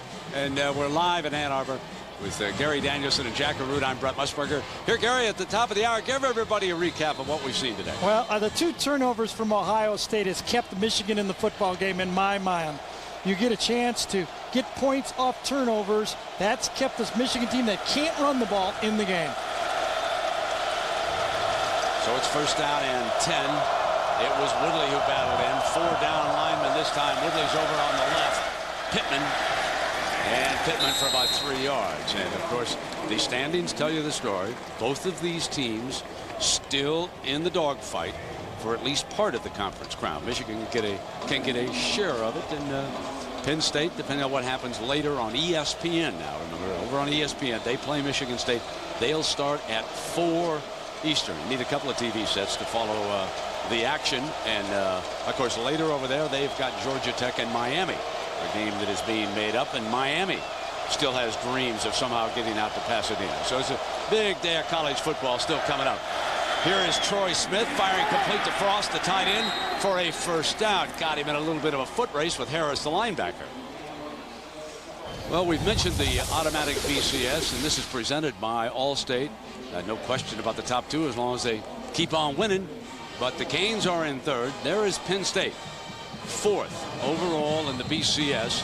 And should Miami or anybody in the top 2 tumble, they would like to jump in. Virginia Tech, of course, remember, number 4, that's an automatic BCS bid. If Virginia Tech, which probably will not get to the ACC championship game, they would like to get an at-large. Incomplete. Holmes, the intended receiver, and Mason had jumped him on that pass. Yeah, and that's what's happening right now. Coach Tressel is really throwing a lot of short footballs, and Grant Mason, a very smart football player, seen a lot, is starting to anticipate the slant and the hitch pass to the outside. I'm really surprised still that Ohio State has not thrown the deep ball in this football game. Here comes Tyree. Very effective as an added blocker. 2nd down and 10. Gonzalez again to the left. Holmes to the right. And they run Pittman, and it'll be 3rd down and long coming up as Sean Crable makes the stop. And Jack, Pittman started off very well in this game. He has 57 yards rushing. And you're looking at a stronger Antonio Pittman than the one that played in a game 1 year ago. He said in the offseason that he realized that by the time he got to November, he had been physically wasted. So he spent extra time strength and conditioning his body for a run this November. He added 15 pounds, not of just body mass, but of pure muscle. The Wolverines trying to urge the crowd into it. Nickelback is Morgan Trent. Smith from the gun to Ginn. Trent hits him first. And down he goes. At the 36-yard line, the Buckeyes are forced to punt. Leon Hall cleaned it up. Yeah, that time Michigan sat in a nice zone defense, forced the throw underneath, and one of those times where Jimmy Herman had all his defenders looking at the quarterback and the football. You can see you're going to get a rush in here inside, but it's zone behind it. Little rush off the side, but look at everybody's play zone and force the short throw. This is the first Buckeye punt of the game. Trapasso and Bruston is back deep. Into the breeze. The breeze shortened it up, but it takes a Buckeye bounce or two. And it'll roll inside the 20-yard line. That was great. That could have bounced either way. Well, A.J. Hawk, leading candidate to win the Buckeyes. When we come back, you'll hear from Hawk on why he selected Ohio State. Yeah, I came to play here, and there's no other place in the world I would rather be. You know, the Gurus did not have him that highly rated when he showed up, but the NFL scouts do. He could be a top 5 draftee. Great closing burst for a big linebacker. Now Chad Henne with Grady still his running back. And here comes Grady on the screen pass. He is brought down from behind by Quinn Pitcock on the play. When you look down on our scene from the helicopter high above, the 4th largest crowd ever. Just a gorgeous day. If you went with us at the top of the day, I said it was October 19th. That's how nice it was. And of course, here we are in November, and looks like Massaquoi is injured on the play. He broke that hand. I believe it was Northern Illinois. He was injured catching a pass and trying to brace himself, he told me yesterday when he went down. Coach is out there with him right now. He's a fine prospect. Yeah, also. and Tim Massaquoi was selected by Coach Carr to speak to the team about this series. He was the guy that really came up and said, guys, this is what this game means. And Jack, his family is such a wonderful story. Yeah, we've heard a lot of the news lately about the new elections in Liberia. Well, Tim's mom and dad, when he was still inside his mom pregnant from out of, migrated from a war-torn Liberia. Now get this one. In order to raise Tim Massaquoi, his mom Famata sent him to Allentown, Pennsylvania, then to New Jersey as they tried to build a life in the United States. His mom has never seen him play football until today. She was able to finally get some time off. She's come up here for senior day. Tim was all excited about it. She's in this crowd of 100,000 plus, and she's seeing him for the first time playing football. She should be very proud, Jack. He's a fine young man. And a firing, and he's got Ecker ridden out of bounds. Both teams now have kind of gone back to tight ends in the game. Ohio State threw that one to Frost. You can see Michigan now going back to Ecker. Kind of going back to their roots, Michigan is right now. Little play action pass, zone defense by Ohio State. And the big target catches the ball and gets driven out of bounds for a first down. Manningham, another of the Wolverines from Ohio, checks in from the sideline. First down play at the 31-yard line. And there you can see averaging only a yard a carry rushing against A.J. Hawk and friends. Trying it again with Bass. Remember, I told you they had been lining up the speedster like Williams over at Penn State. And reminder now, the big fellas. The Chiefs will take on the Texans. That's tomorrow night on ESPN. Then on Monday night, it'll be the Packers and the Vikings, both coming off big upset wins on the road. So the Vikings and the Pack Monday night on ABC, and the Sunday night game, the Chiefs, a very tough loss up at Buffalo, did not play well in that game, and they're going to have to play better than that down in Houston. Still one of the long shots to make that playoff run, but they've got to start winning. Henne straight back, middle, and great coverage by number 21, Nate Sally. Yeah, that ball got away from Chad Henne just a bit that time. You saw Jason Avant point to the sideline. You wanted that ball more towards the sideline. Against the double zone, you come off the safety, and you watch. If that ball would have been thrown flatter, Avant would have had it. That allowed the safety to come over in the zone and make the play. A little bit of a flutter pass from Chad Henne. Sometimes when Chad overstrides, that ball goes high, and I think that's what happened on that one. Nice left hand from Sally, wasn't it? Yep. Third down. Hawk up on the line. Henne's got him identified. He's on the right side. Pocket collapsing, and he is sacked. David Patterson from Warrensville Heights, Ohio, sacks Henne, and that's the first sack of the game. It sure for the is. Buckeyes. You know, Brent, one of the hidden stories of this football game has been the down three linemen. Remember, no Bobby Carpenter. The #1 sack defense in the Big Ten has had to adjust. And Marcus Green, David Patterson, and Quinn Pitcock have really stepped up their game so far in this football game. Now, Ginn, try it again back there with Holmes. Holmes and Ginn both standing at about the 34-yard line. Ryan booms it off, and they punt right to Ginn. Drops it again. Loose ball. Holmes goes back and pounces on it and saved the day at the 11-yard line. Wolverines almost had it. Well, Ted Ginn has dropped a pass wide open for about a 20-yard gain, and now he dropped his second punt. You can see he took his eye completely off it, trying to make the fake before he caught it. And Santonio Holmes, that's why, Brent, and you know I've been saying it all year, I love the two guys back there.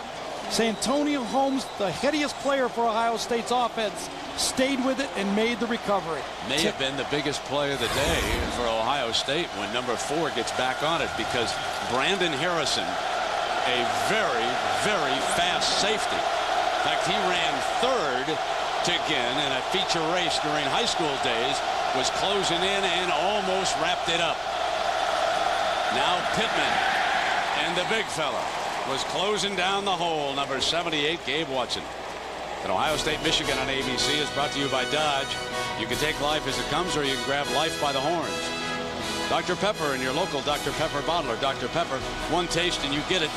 And Citi Simplicity Credit Card. Citi, live richly. And I got to give it to Jim Tressel.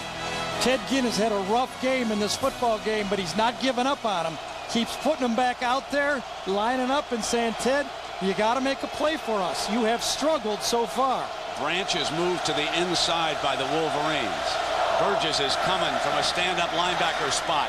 They throw Pittman the screen, and Branch tracks it down at the 18-yard line.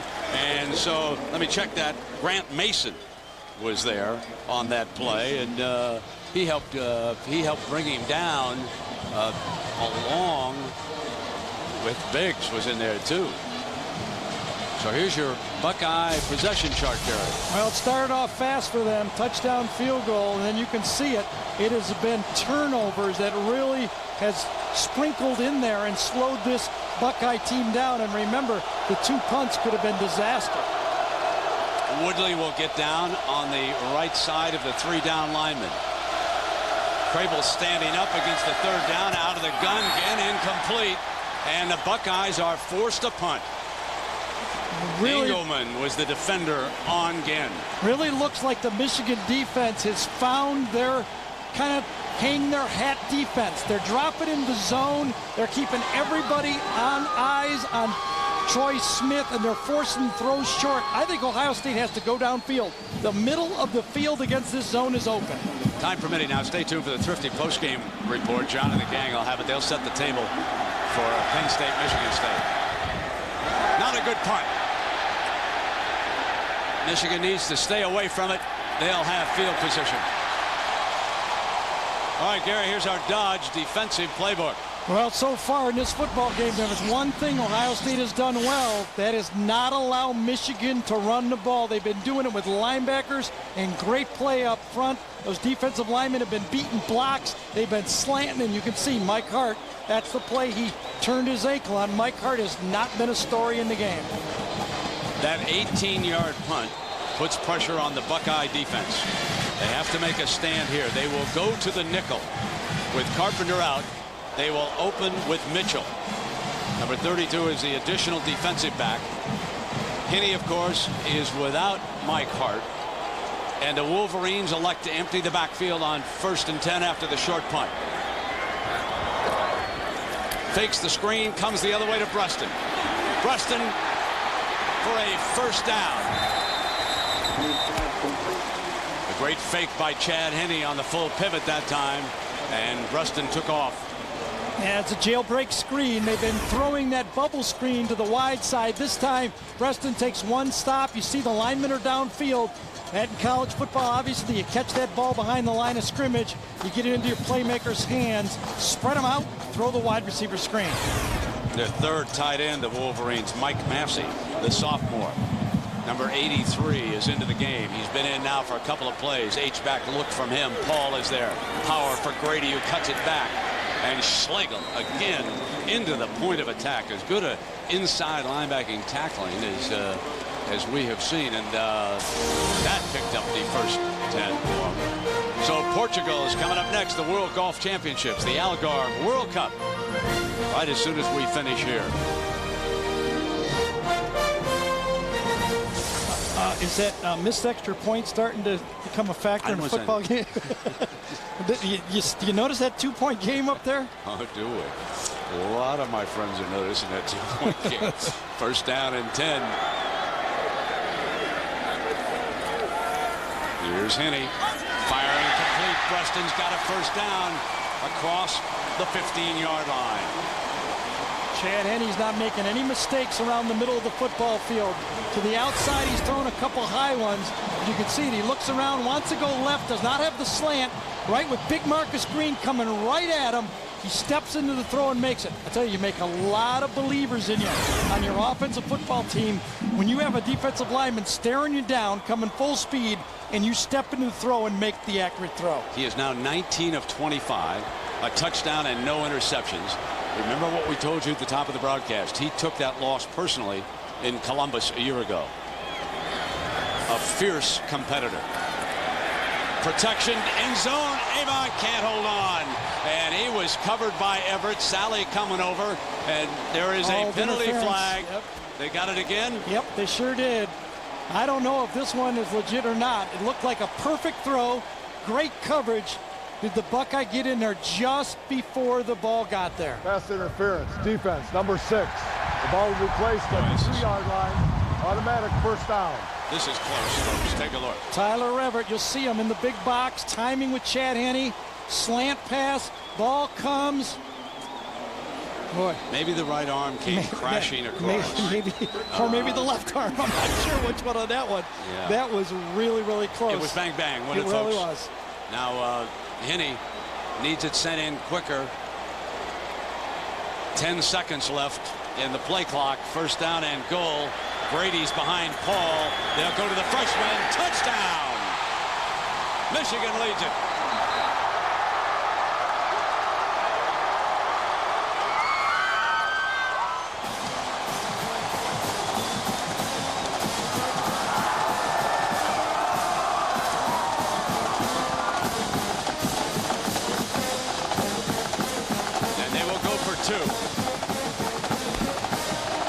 Carr has sent the 2-point play onto the field. Henney checks with the sideline. So after that short punt, the Wolverines pound it in from 37 yards away. Chad Henney hands it off, and Kevin Grady, the freshman who replaced Mike Hart, zipped in. So here's your 2-point play, Gary. Yeah, what do? Do they fade again out here? Ecker is off the line.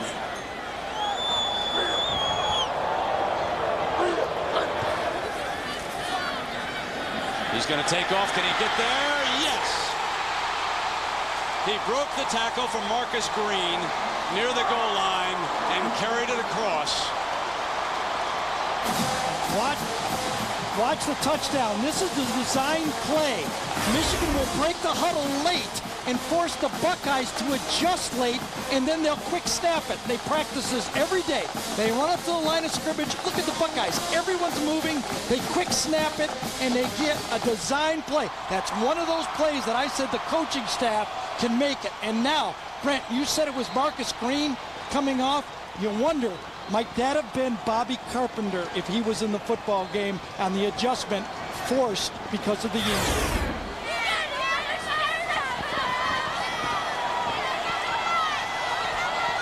Jack, the freshman's doing well for Michigan now. And he was a highly touted freshman right out of the state of Michigan, Brent. He had everybody buzzing. Our Friday night spotlight belongs on East Grand Rapids High School, where Kevin Grady broke every Michigan rushing record in his 4 years there. And then in order to get prepared here, Brent, he enrolled in school in January. And here we are, Jack. Ryan's going to kick this one short in the air. Gonzalez back to field it on the 12. And Gonzalez is pounded at about the 26-yard. Oh, here's another reminder now. Coming up on ESPN, college football presented by Nokia. Penn State goes for the automatic BCS bid, but they must beat Michigan State. The Spartans want to become bowl eligible. They want to stop Michael Robinson, send their seniors out on a win at home. Penn State, Michigan State, 4 Eastern. And remember again, that's over on ESPN after we finish here. First down and 10.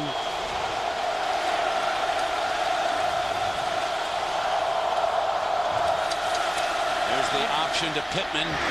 Hall closes in to the 31-yard line, and it will be second down. Ohio State used that unbalanced line that they were successful scoring a touchdown with. This time to play and dial up that option. Santonio Holmes right there does more than just catch the football. He's recovered fumbles, and you can see this time he fits up on the block on Jamar Adams to break that option play and get the 5 yards. They would have got nothing without that block.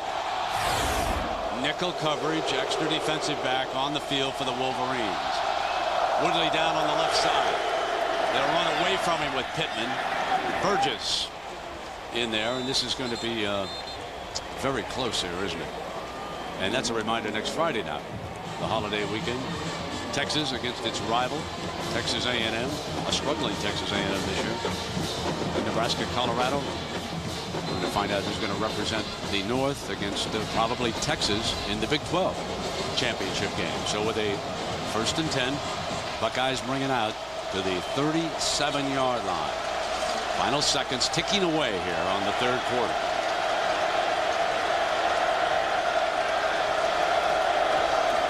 Here's Pittman again, and Woodley from behind. He slipped Gabe Watson, and Woodley came in from behind. So the Wolverines take a 6-point lead. First is the freshman for 6. Then it's the sophomore for the 2-point conversion. 18-12. Come on back. The fourth quarter. A touchdown came after their first possession. Missed the extra point. 2 field goals. Michigan scored, but they put up 11 points here in the third quarter. 2nd and 6. Troy Smith on a quarterback draw, trying to pick up the first down, and very close to it. It was interesting, Gary, in talking to Jim Herman, the defensive coordinator of Michigan. And he made the comment that Holmes was his best athlete. He's taken Holmes away. He's got only 2 receptions here today. He has. And you know what's surprising me, Brent, also is the special teams are the strength of the Ohio State Buckeyes. They've missed an extra point. They've fumbled 2 punts, and they've shanked a punt. They really have been keeping Michigan in with terrible special team play. That's a very good point, because we rate them one of the best special teams overall in the country. And Pittman blasting right straight ahead, and the chains will move. Because it's not like Michigan's gaining a lot of yards. They got 150 yards against the Buckeye defense through 3 quarters of the game. It looks like the Michigan defense, though, finally feels confident about what they're seeing from Ohio State. No more surprises, no more tackle at tight end. All that stuff has kind of gone away.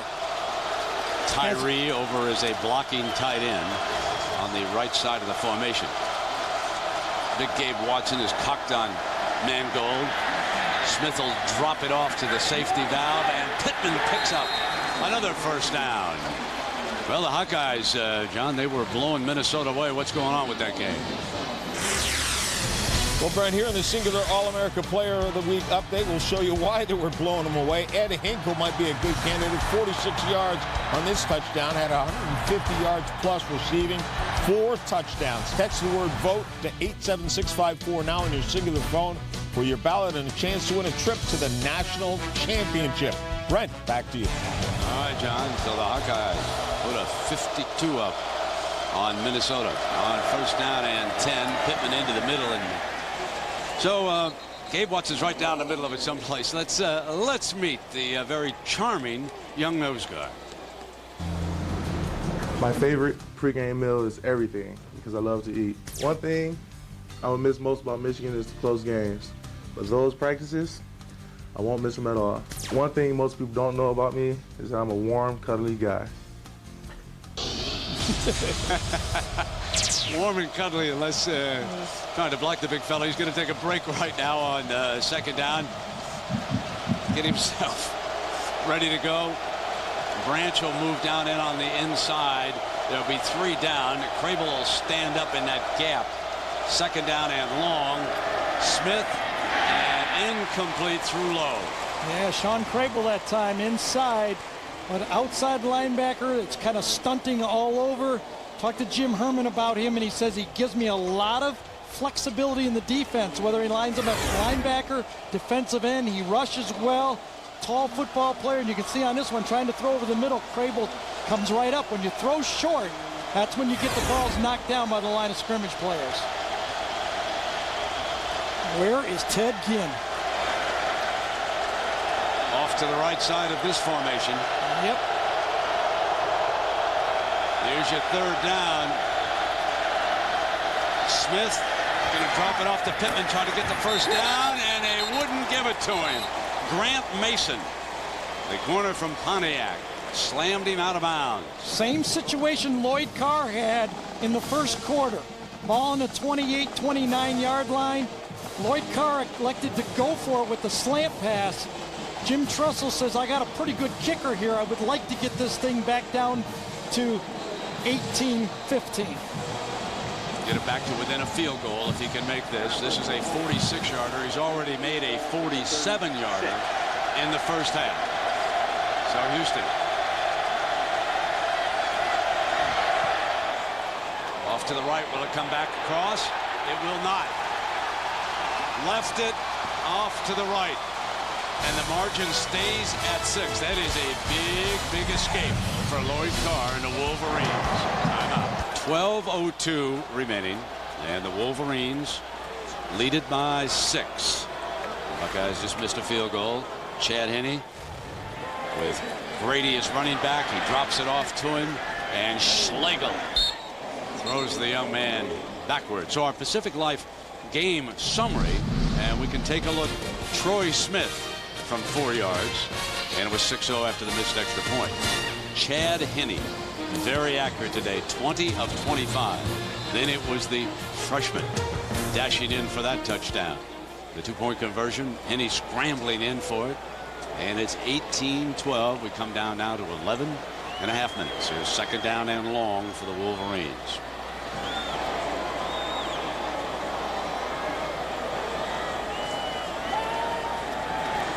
Henne's going to drop it off as he was going down, and they're going to want grounding on the Buckeye sideline on this one. Yeah, he was in the pocket. Right. Will Paul was in the area, and sometimes was he in the grasp or not? It looks like Hennige's down there, doesn't it? Or is it Matt Lenz? Matt Lenz, 67, looks like he took a topple on the play. Definite coverage by the Buckeyes, but Will Paul was in the general area. Was he in the grasp would be what the Buckeyes are saying. Let's check in with Jack.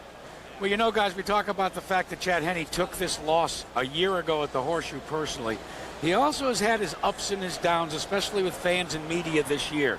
Just a couple of weeks ago, Lloyd Carr got together and in his weekly press conference back in the middle of October had that to say. And I thought that the interesting thing, Gary, is the fact that I've heard him say this quote before. I don't know about people not knowing a quarterback from a first baseman, but having to come to the rescue and defense of quarterbacks here at Michigan. Yeah, kind of goes with the job here, I think, doesn't it? Whether it's Brady or Greasy or John Navarre or Elvis Gerback, you all take your pressure around here when you play. There you see Chad Henne.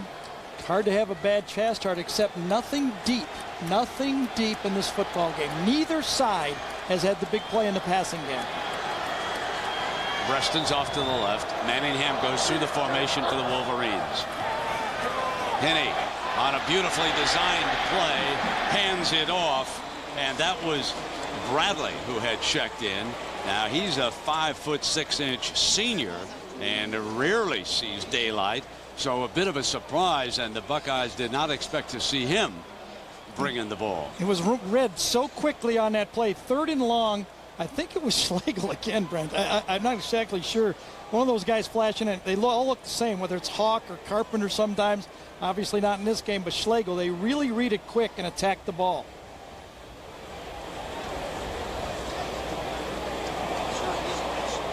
Just that much. Now the crowd's going to say one thing, and let's see what the coach says. His is the vote that counts. He hears the crowd. Now if he listens to his players, he's going to go. Henne's in his face. He says, I can get it. I can get it now. Chad Henne fumbled a quarterback sneak against Notre Dame when they had an opportunity to win that football game. That has to be in Lloyd's mind. But when you have a quarterback in your face like that, you have to decide what you want to do. Might it be one of those delays? You agree with this decision? I don't know. There's a lot riding on this game right now. To make a turnover at this part of your game, it would be just like a turnover if you don't make it. They know he's coming. Schlegel's getting ready to make a running leap at the quarterback. Both tackles pinch in. Stepped over and got it. Went behind the left side of the offensive line and picked up the first down. That is why the coaches say at this point, going back to Jack Arut's story, Chad Henne is ahead of Tom Brady.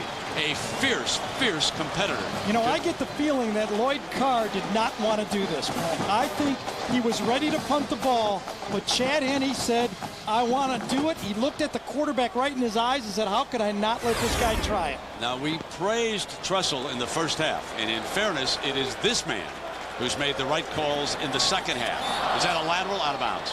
Well, the Buckeyes were saying that's a lateral. You've got to give them a loss. This will be reviewed. That might have been behind the quarterback, and they will spot the loss for the down here. They Every called time I look at incomplete Chad, pass. They called incomplete pass on the play. Now, when you throw to the left, you're right. Obviously, your right arm is closer to the line of scrimmage, and they're throwing that bubble pass. Jimmy Augustine hasn't seen anything to convince him yet. Second down. So our replay official did not stop it. There is Grady, the freshman, and somehow beat the first tackle and made it to about the 42-yard line. So now here comes one of those big third down plays. Michigan 5 of 11, but they have been stopped as of late on third down. Remember, they were red hot in the first half. Last time they had 3rd and long, and they ran the draw play to make it 4th and less than a yard, and that's when, of course, Lloyd Carr went for the quarterback sneak. But you can see right now, 3rd and long again. They must pick up the first down or get it 4th and inches again. They are 0 for 4 on third down this half. Manningham through the formation. Here's Henne. They're going to try to throw for it. High, sailed on him, and Preston can't get the handle. 4th down, and there's a penalty flag. There is a penalty flag, and it's thrown in the secondary. Oh, boy, Michigan starts clapping. You wonder if that's back, holding, that's automatic first down. Holding. Defense, number 51. 10-yard penalty from the previous spot. Automatic first down. It was a Schlegel over the middle on the tight end that time. Anthony's done such a great job in coverage, dropping deep at that time. Did not want to let that tight end have an easy target, and back-to-back 3rd and longs have been converted by Michigan, one by a third and fourth down play, and this time by penalty. That is the third first down of this game by a Buckeye penalty to keep the Wolverines marching. And now they are in Ohio State territory.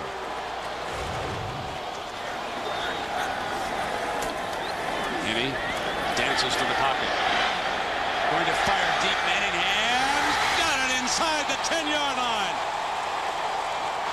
Manningham's got it. It's first and goal. 38 yards. First big pass play of the game. Look at the time Chad Henne had on this one. He pumped about 3 times, and then Brandon Mitchell, the nickelback, really took a bad angle on this play.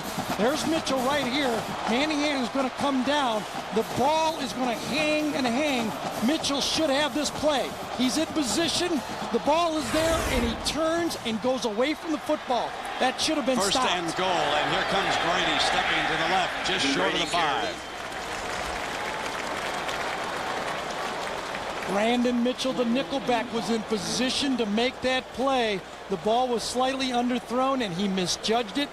First big passing play of the game. Now they lead it by 6. Michigan thinking on the sideline, Lloyd doesn't want to let the 9 get away from it. They don't want to go for the high risk, not trailing. 9 would be a good number for them at 8:52. Obviously, they'd rather have the touchdown. They don't want to gamble.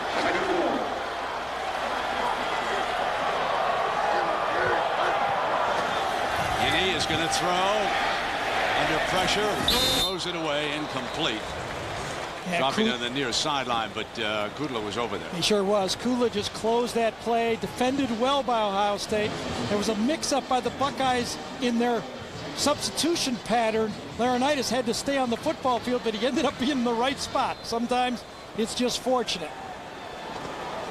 At this point, you'd be tempted to give Revis the angle at 8.5 minutes. And what a big miss that was by the Buckeyes just a short time ago. That would put a whole different emphasis on this play.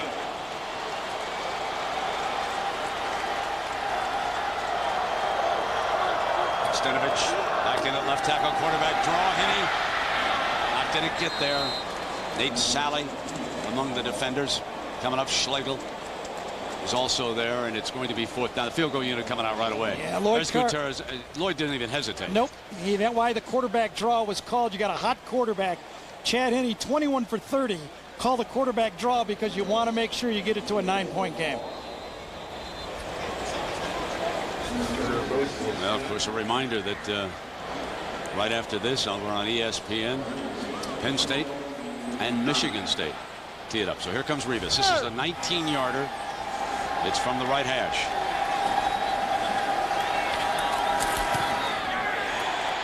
And he slaps it through. That's a 9-point advantage here. And while we're waiting, let's check in with Mike Tirico. Mike, getting ready for Penn State, Michigan State. How about those Nittany Lions, Mike? Yeah, Brent, just 65 miles away from you guys, the big house here in East Lansing. Just a few minutes ago, Joe Paterno taking the field and greeting John L. Smith as Michigan State and Penn State are ready to battle. Of course, Joe's won 2 national titles, but only 1 conference title. Trying to win the outright conference championship if the score in Ann Arbor holds up. Michael Robinson, as you and Gary said a couple of weeks ago against Wisconsin, best offensive player in the league this year. But let me tell you that Drew Stanton and Michigan State have not folded the tent. They said they haven't quit. They want to send the seniors out with a win and get a win to become bowl eligible. See at 4:11 Eastern, that's kickoff time here in East Lansing.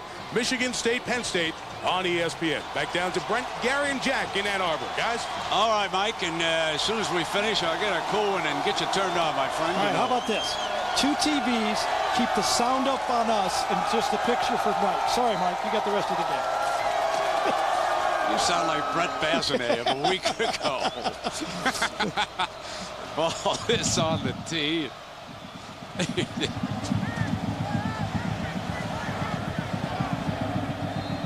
Well, it's almost do or die time now for Ohio State. They must think they have to score every time they start a series. They have to say, we got to score.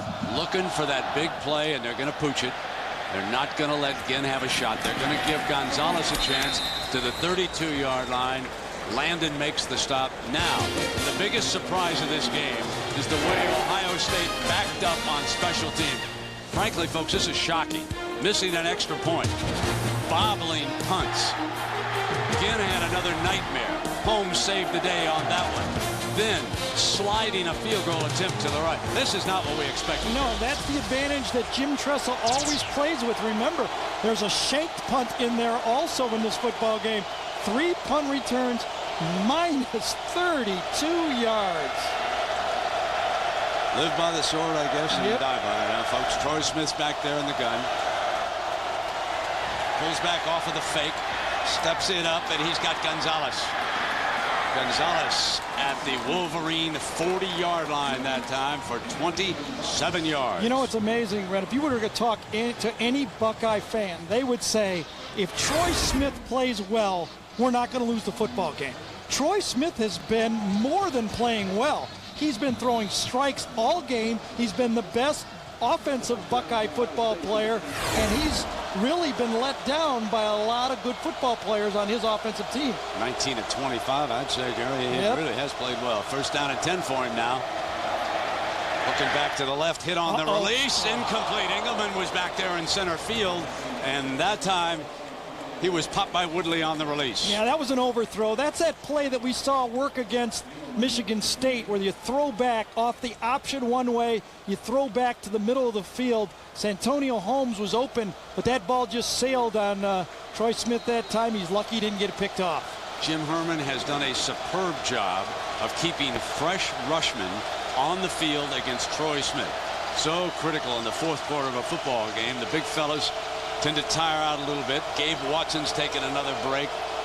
They move Branch into the middle. Pierre Woods is down. Woodley's down on the right side. Smith incomplete, wanted Hall, and again it's number 31, Brandon Engelman. Engelman and Behringer both were hurt this year. It forced Jamar Adams and Brandon Harrison into the football game. This is the first game all year they've had all 4 of their safeties healthy. You can see Engelman and Behringer are very comfortable back there. It's been all zone defense. Ran all zone defense by Michigan in the secondary in the second half. Santonio Holmes has been bottled.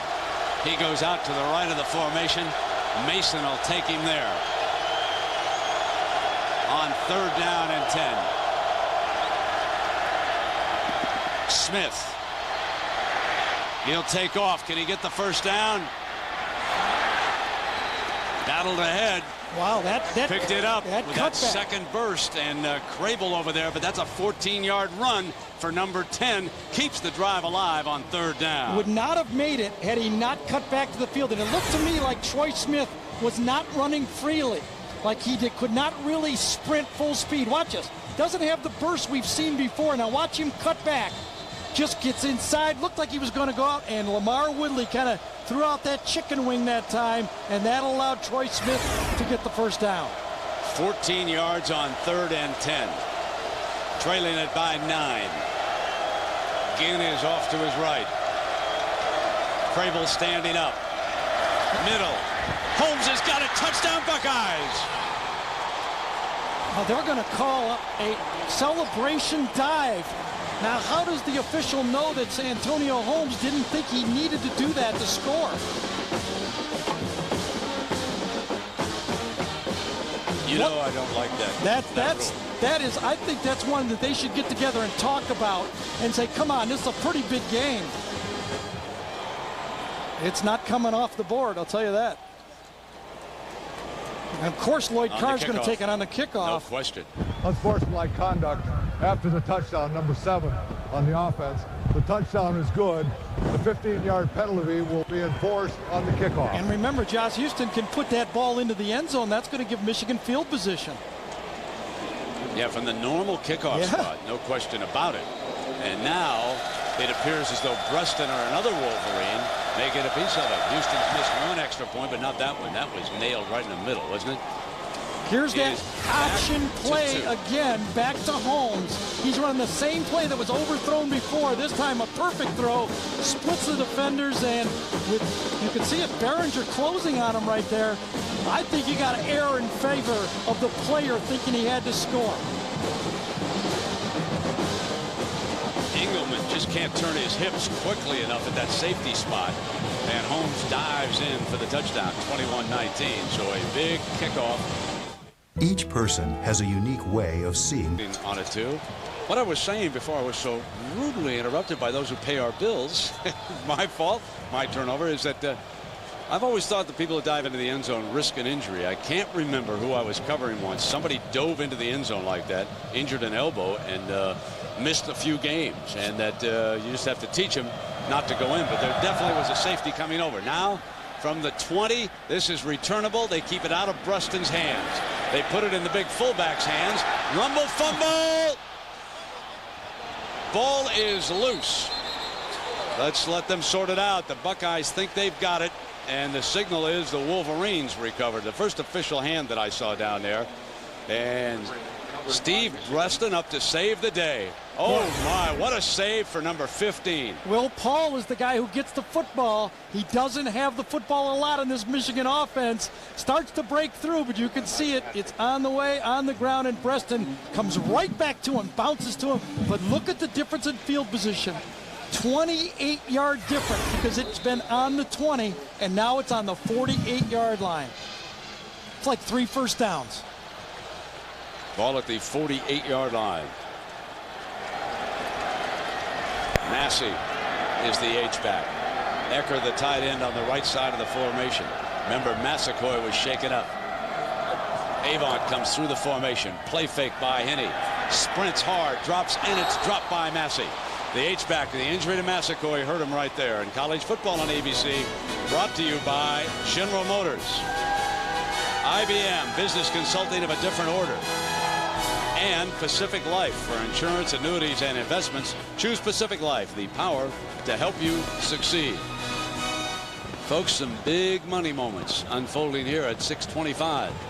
Even if Penn State wins, Ohio State needs to come from behind to pull this out to have a chance for a BCS at large. And there's no team in college football that's used to playing with the score tight than Ohio State. They are used to these tight football games. And this year, Michigan. Here comes Henney, firing. They put it into Bruston's hands again, and Bruston dashes for another first down. He has made, folks, 2 huge plays here in the last 30 seconds, and we check in with John Saunders. Little Iron Bowl action. Auburn facing Alabama. Brandon Cox 7 yards to Ben Abumanu. 7-0. Auburn has the lead. Meanwhile, Texas Tech mount a final second drive against Oklahoma. Torian Henderson from 2 yards out. They had a 4th down completion on this one as well, as Texas Tech knocks off Oklahoma 23-21. Brent. All right, John, and here it is, a first down for Henney. Toss play to the freshman.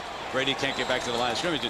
Just to follow up on that, Michigan, they've had 2 overtime games. Their losses to Notre Dame by 7, at Wisconsin by 3, and here at Minnesota by a field goal. The Gophers on a big run by a running back named Russell when they were just trying to run the clock out, and that set up the winning field goal. They did jump all over Northwestern 33-17 and 41-14 over Indiana. So this team has been in some tight games, and they're in another one here.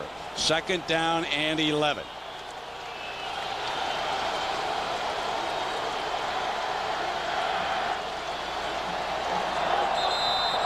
Before the snap, that'll cost him. Lloyd Carr called a timeout because Jason Avant did not know the play. They got the timeout in time, too. Lloyd Carr called it. So he saved him with 5:12 to go. We'll take a break. You know, I just love that, you know, when things go down to the wire and we're on the upper end of it. That's like the best part to me. Well, Hudson and the Wolverines giving him another heart attack here, folks. 2nd down and 11 now. Avant to the right side. Anningham's out to the left. Massaquoi still out. He was shaken up. Henney trying to find somebody who's open to throw this one away and live to fight a 3rd down here. And there is a penalty flag. Yeah. Came right from the Ohio State bench. You're going to call holding on this play? Yeah, they are. Well, our IBM star watching, Gary, the two quarterbacks for you. Well, you know, we've always talked about this game, for all of us that have watched it forever, that the quarterback that plays the best usually determines the outcome of this game. But you can see both quarterbacks are playing the best in this game. It's really been other things that have gone, and both stars have shown up. That's fun to watch when both big guys show up. Interesting decision. The Buckeyes declined the penalty. Yeah, We're at the top of the hour. I'm a little surprised, I got to say.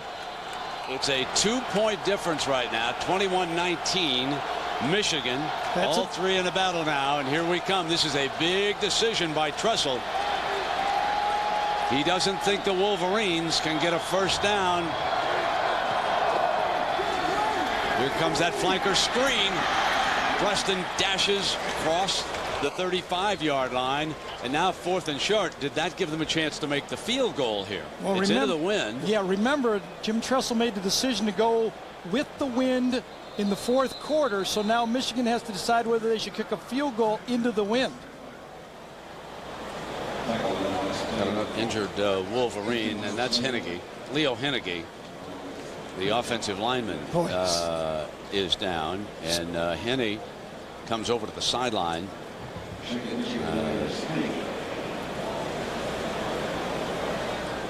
And Jack, certainly you go to the Penn State game, and the Wolverines have fond memories of the last play of that game. Oh, you're so right, Brent. In fact, I asked for them to tell us what they thought their most significant play, their defining moment of 2005 was. It was this: Chad Henne to Mario Manningham pass in the end zone. You know, Manningham's middle name is Cashmere, but here's the key. Go back before that, about a minute and a half before, Lloyd Carr successfully argued for the addition of 2 seconds. If they didn't get those 2 seconds back on the clock, they wouldn't have been able to make that play. Yeah, and Jack, watch your monitor. Here's 2 plays that really hurt the Wolverines. At the other side of it, they were in Madison, and quarterback John Stocco ran for the winning touchdown on the quarterback draw with 24 to go. Then on October 8th, 3rd and 10 from the go for 26. Gary Russell, 61 yards. Jason Giannini hit the field goal, 23-20. So Leo Hennigy still being tended to, so we will take a break.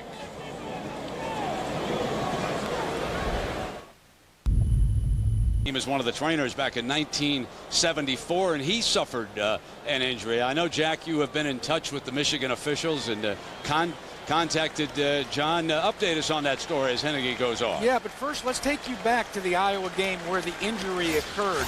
Big John Falk has been on the sidelines as a student trainer, as a student, as equipment manager, and then a full-time career. There he is, right side of your screen, gets rolled over, and a real bad fracture of his leg.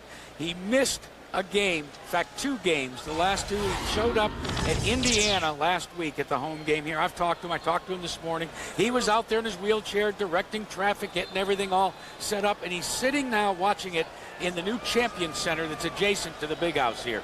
Good shout out to John. Exactly. He's a friend of everybody's, and I see that Rivas is on the field here with a 4th and 4. His career long now is 47 yards. This is going to be longer than that. Watch, though. He does pooch punt from this position. They direct snap it, and he does pooch punt. This, if they were to kick it, it'd be 51. Let's see if he pooches it. The Buckeyes are bouncing back. They saw it. Here it comes. Good call. Out of bounds, Gary, but that's great defensive field position, if you will, at the 12-yard line. So Rivas pooches it out of bounds. Tuesday, the biggest names in music go head-to-head. Which artist will bring home the bling-bling? And let's see, who can I watch here? Tim McGraw, the Rolling Stones. They're going to perform at the American Music Awards live Tuesday at 8, 7 Central, only on ABC. Who do you like in that one, Brent? I like the Stones to entertain. Are they for an award? I don't know. Who's favored in that one? 22-yard punt. Ohio State could ask for nothing more than this, an opportunity to win the game. With the way they played special teams, the injury to Carpenter, they have an opportunity to win.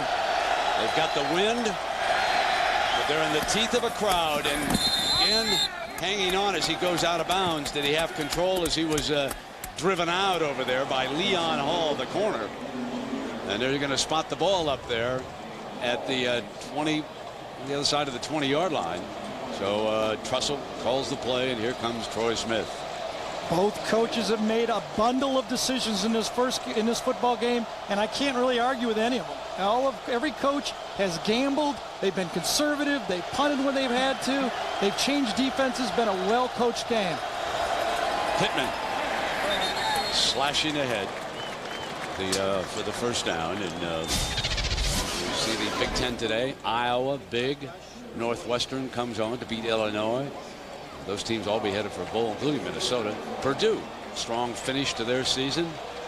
Indiana, disappointing finish after a pretty good start under new coach Terry Hepner. And of course, coming up on ESPN next, Penn State, Michigan State. First down and 10.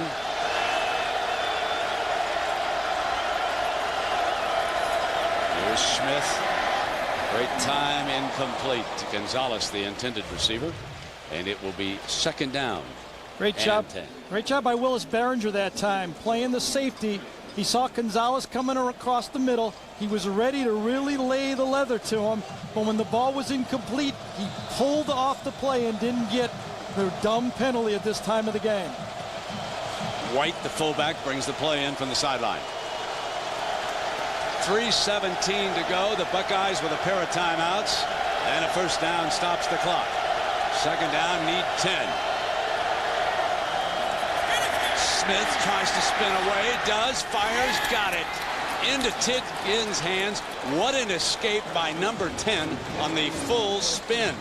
That's what I talked about. He's kind of like a YMCA baller, really. He just is a competitor. He takes what's there. He's been accurate all day. He's made the great decisions, but this time he spins to the inside, avoids the potential sack from Pierre Woods, and delivers it to Ginn. And how about Jim Tressel sticking with Ted Ginn? Made a lot of mistakes, but he's been patient with him, and Ginn has come up with 2 catches on this drive. Here's Smith, steps up. Ginn's got a one-handed catch. Hauls the defensive back on that, but number 7 pulled that one in with one hand. Maybe he should field punts with one hand. I'll tell you, the 2 Glenville High School teammates basically have really started to hook up in this football game. 3 straight plays. This one's behind, sticks out the left hand. The former quarterback and sprint champion, the hurdler, comes down with that one. Clock continues to run. Didn't get out of bounds. Inside of 2:40 and taking their time in the huddle right now on second down. And it gets to the point now where it's 4 down territory for Ohio State no matter what happens.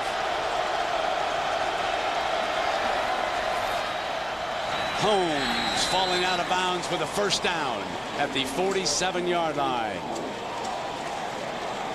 Time permitting, the Thrifty Car Rental post-game report.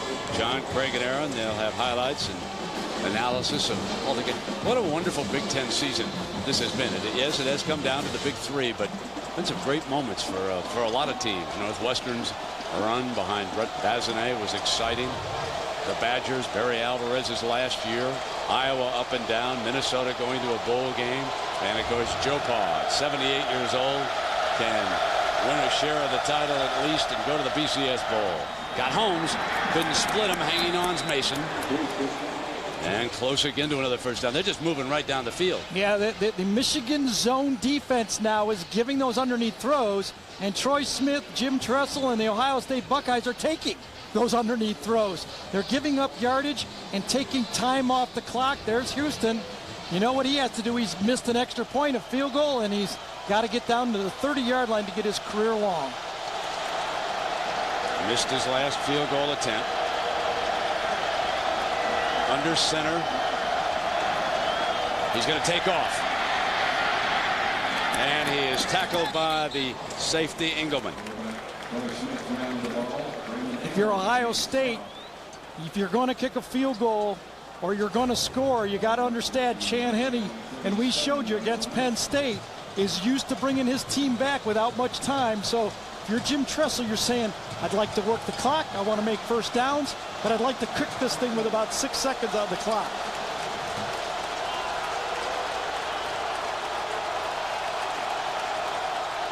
Ginn is off to the left.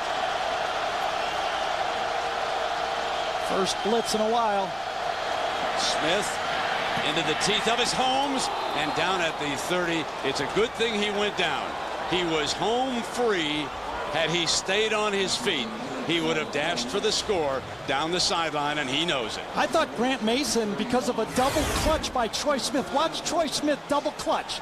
1 and then 2. I thought Grant Mason was going to get this one, but Troy Smith had enough on it that it just got there. Unfortunately, Antonio Holmes was not able to keep his feet.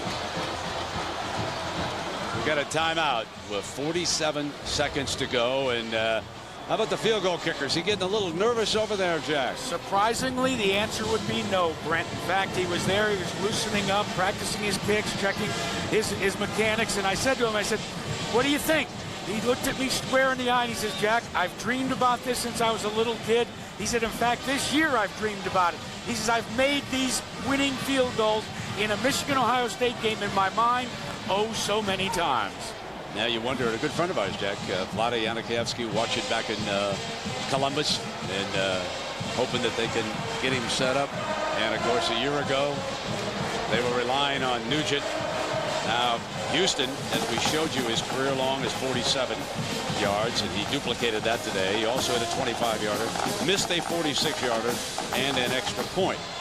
So he's over there, and all would be forgotten by Buckeye Nation if he could nail the winning field goal for Trussell, who's pacing that sideline. He'll have one timeout left, and he'd like to bring this clock all the way down and kick it with nothing left if he could. I think he'd like to have at least 10 more yards, too, in this football game. 8-9 yards in this football game. 47-yarders are not everyday occurrences. Branch is in the middle. First down and 10. The offensive line has done a great job. Smith dances away from trouble. On the run, caught by Gonzalez inside the 5-yard line. Gonzalez may have made the biggest catch of the year for the Buckeyes. 26 yards, and Anthony Gonzalez does it. After Houdini got out of the pocket, he looked downfield. Gonzalez went deep on Grant Mason, and you could see it. Caught the ball down there. Ohio State only has one timeout, so Michigan takes the timeout here as they get it. Watch Houdini.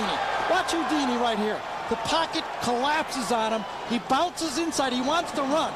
It gets collapsed with David Harris, number 45, so he bounces back outside, and the worst fear of the Michigan Wolverines, a scrambling quarterback, makes the play and delivers a perfect throw.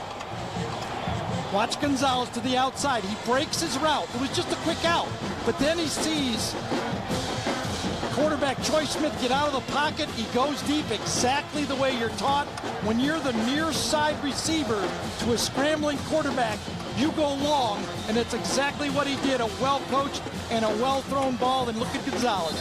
He comes up with it. I told you, Brent, he's one of the most underrated players on this team. Now it's interesting what Trussell's going to do with the 37 seconds. He has a timeout. He would like to get this down and kick it as time runs out so as to prevent any chance of Rustin and Henney getting any kind of an opportunity against him. Now the Wolverines have one timeout, so certainly they can use it too. Lloyd is up looking at the clock. He's a long shot here right now, and he knows it. Smith always dangerous to run inside that 10-yard line. Looking for it. Slashes to the 3-yard line. Pittman was on the outside, and now second down and goal, and Michigan may have stopped it here with 29 seconds to go. I think Jim Trussell was counting on... No, Jim Trussell was counting on Lloyd Carr to take the timeout. That's why he ran it to the right. He figured Michigan would take a timeout so he could run the ball in the next down, run it down to nothing, and then kick the field goal with 3-4 seconds to go in the game. You always got to be one step ahead. You have to anticipate. Both coaches have done a great job. With a 2-point difference here, you'd be tempted to let him score and try to give yourself a few seconds. Yeah, but if 7, unless they take a knee I don't think so, in Brent. the middle of the field. I don't think so. If you gave them 7, they had 2-point difference. You gave them 7 points. They'd have to go for 2. And I think if Ohio State was smart, they might not even want to score on this play. Take it down and just take an extra point. That's the point I said. Yeah, just take an extra point. Take a knee. the Wolverines have got to try to preserve some time. They've used their last timeout, and the Buckeyes have one, so I look for this ball to be run to the left. Try to set it right in the middle of the field and take a knee. Or take their last timeout, either way, right? I guess if they're going to give you a touchdown, how could you decline it, though? Let's see what they've decided. It's got to be to the left. Smith is up under center. Here's Pittman. Banging touchdown. But there's 24 seconds up on the clock. The Buckeye sideline explodes. Now with the wind at the back, they need Houston, and they don't need a celebration penalty. That is the one thing they've got to avoid here. Yeah, the other one hurt them badly, and this time they have to go for 2 to try to get it to 27-21, make it a 6-point play.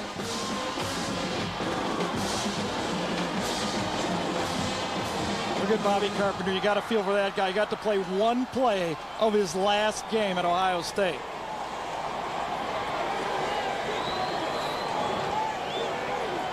Help me out here. What's the difference between 5 and 6? Well, because if Michigan scores, the extra point would be needed to win the game. So you might block the extra point. You got to go for 2. 4, 5 means different. 2's the play.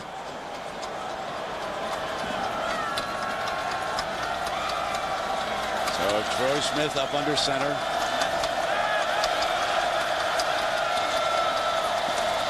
Looking for the draw, and now the receiver, and broken up. So Trent was defending Ginn on that, so it stays at 4. Now a return, 24 seconds. And like I said, that was about all the Wolverine, not that they let him, but this is about the only thing that could give him some seconds was to let the Buckeyes score a touchdown here. Yeah, I don't think their strategy was to let them score that. It's just Ohio State scored. They ran the ball left. That was perfect strategy. If you don't make it, you have the ball right in front of the uprights. Tressel would have taken it down to 3 seconds, called a timeout, and tried to kick the field goal to win the game, but you can't turn down a touchdown, and Pittman didn't. Let me congratulate some guys as you watch this missed 2-point conversion. Ginn coming from the inside there, and was well defended. Let me congratulate Doug Daddish, Rob Sims, Nick Mangold, T.J. Downing, and Kirk Barton, and Alex Boone, who played. That front for Troy Smith, that was unbelievable. A 12-play, 88-yard drive in 3:54 with all the money on the line right now. And Houston here will have it kicked off. This is one he wants to ride through this end zone and make Henney do it. He did it, pulled it out against Penn State, remember. This one back, taking a knee, and it'll come out on the 20-yard line. Yeah, Troy Smith had a brilliant drive that time. The offensive line did their job. Troy Smith ran out of trouble 3 different times. Remember the one-handed catch by Ted Ginn. Just everything a quarterback could ask for in that drive, Troy Smith brought it. But now Michigan with 24 seconds to go, no timeouts. Can they do it? Coach Malone, here comes Henney breaking the huddle. He's got Avant and Bruston and Manningham are his wideouts. Brady will have to look for the pressure. 24 seconds, needing a touchdown. Henney fires middle. Avant first down, stops the clock right there at the 42-yard line. Now they quickly move the chains, and they've got 18 seconds. Reminded me of the 2002 game that ended like this, with Michigan having the ball and driving. They wanted to stop it, and Whitford kills it with 17 seconds remaining. With the college, Gary, it's so different than the NFL. Oh, yeah. They'd have to be working the sideline now. Without timeouts here, the game would be over. You'd have to be throwing home run balls already. Well, our 2 quarterbacks are the Chevrolet players of this game. I mean, you can't say enough about Troy Smith and Chad Henney. And in recognition of their great efforts here today, Chevrolet will make a $1,000 contribution to each university's general scholarship fund. So here we go now. 2nd down and 10. 3 wide for Henney. He's got time. We'll take the sideline. He's got to get out of bounds. Cannot. The clock is running, and Final seconds. Yeah, it's a mental mistake. The Buckeyes are going home with the W. Jim Tressel is 4-1 against Lloyd Carr, who goes across to congratulate him. The Buckeyes led again by Troy Smith and that offensive line, and down we go to Jackaroo. Coach, congratulations. Tell me about that last drive with Troy Smith. You know, Troy is a guy that loves competition, and, you know, he wants to win so badly for this team, and, you know, they believe in him. Now you've got to go and watch a game that's up 68 miles from here. How are you going to catch some of that Penn State game? No, we're just getting in the bus and going home. We're awful proud of our kids. Our coach has done a great job. Proud of Ohio State. You had to ask some players on defense to step up when Bobby went down. How important was the play of your defense? Well, our defense went hard, and this guy went hard. This guy's pretty good. You talk to him. He deserves it. We'll see you later. Wow. A kiss for the coach. You know, you told me before the game the biggest key you wanted Troy Smith was to become a leader. You think you did it today? I hope so, man. I want to give all the respect and all the, you know, everything to the offensive line, the guys up front. They did it today. Without them, none of this happens. Let's go to that last drive. You got flushed out of the pocket. You made something happen. You also said to me that, you know, I do my reads, but I trust my feet. Yeah. You know, Coach obviously believes in me. You know, when it comes that time, when we need a win, you know, God has blessed me with this talent. You know what I'm saying? And all praises to God. Congratulations. Thanks, baby. Thanks. A great win for Troy Smith. I want to say one thing about Jim Tressel. Gary actually mentioned it to me. Jim Tressel is a fabulous sideline coach. And I think the one thing he brings to a big game is the calmness. And you saw in that interview, doesn't get rattled. This team didn't get rattled. And teams reflect the leadership. And there they are celebrating, and now they'll sit it out. Will they be one of the two BCS at-large teams? Or will they win the Big Ten outright? Well, we're going to find out, because Penn State and Michigan State are still coming out. Our final score, 25-21. The Buckeyes pull it out in the fourth quarter. ABC Sports is online at ESPN.com. Search ABC Sports. Stay tuned now for the Thrifty Car Rental postgame report right after this from our ABC stations. And for Gary Danielson and Jack Arute, I'm Brent Musburger. So long, everybody. It was another classic chapter in this great rivalry between Ohio State and Michigan.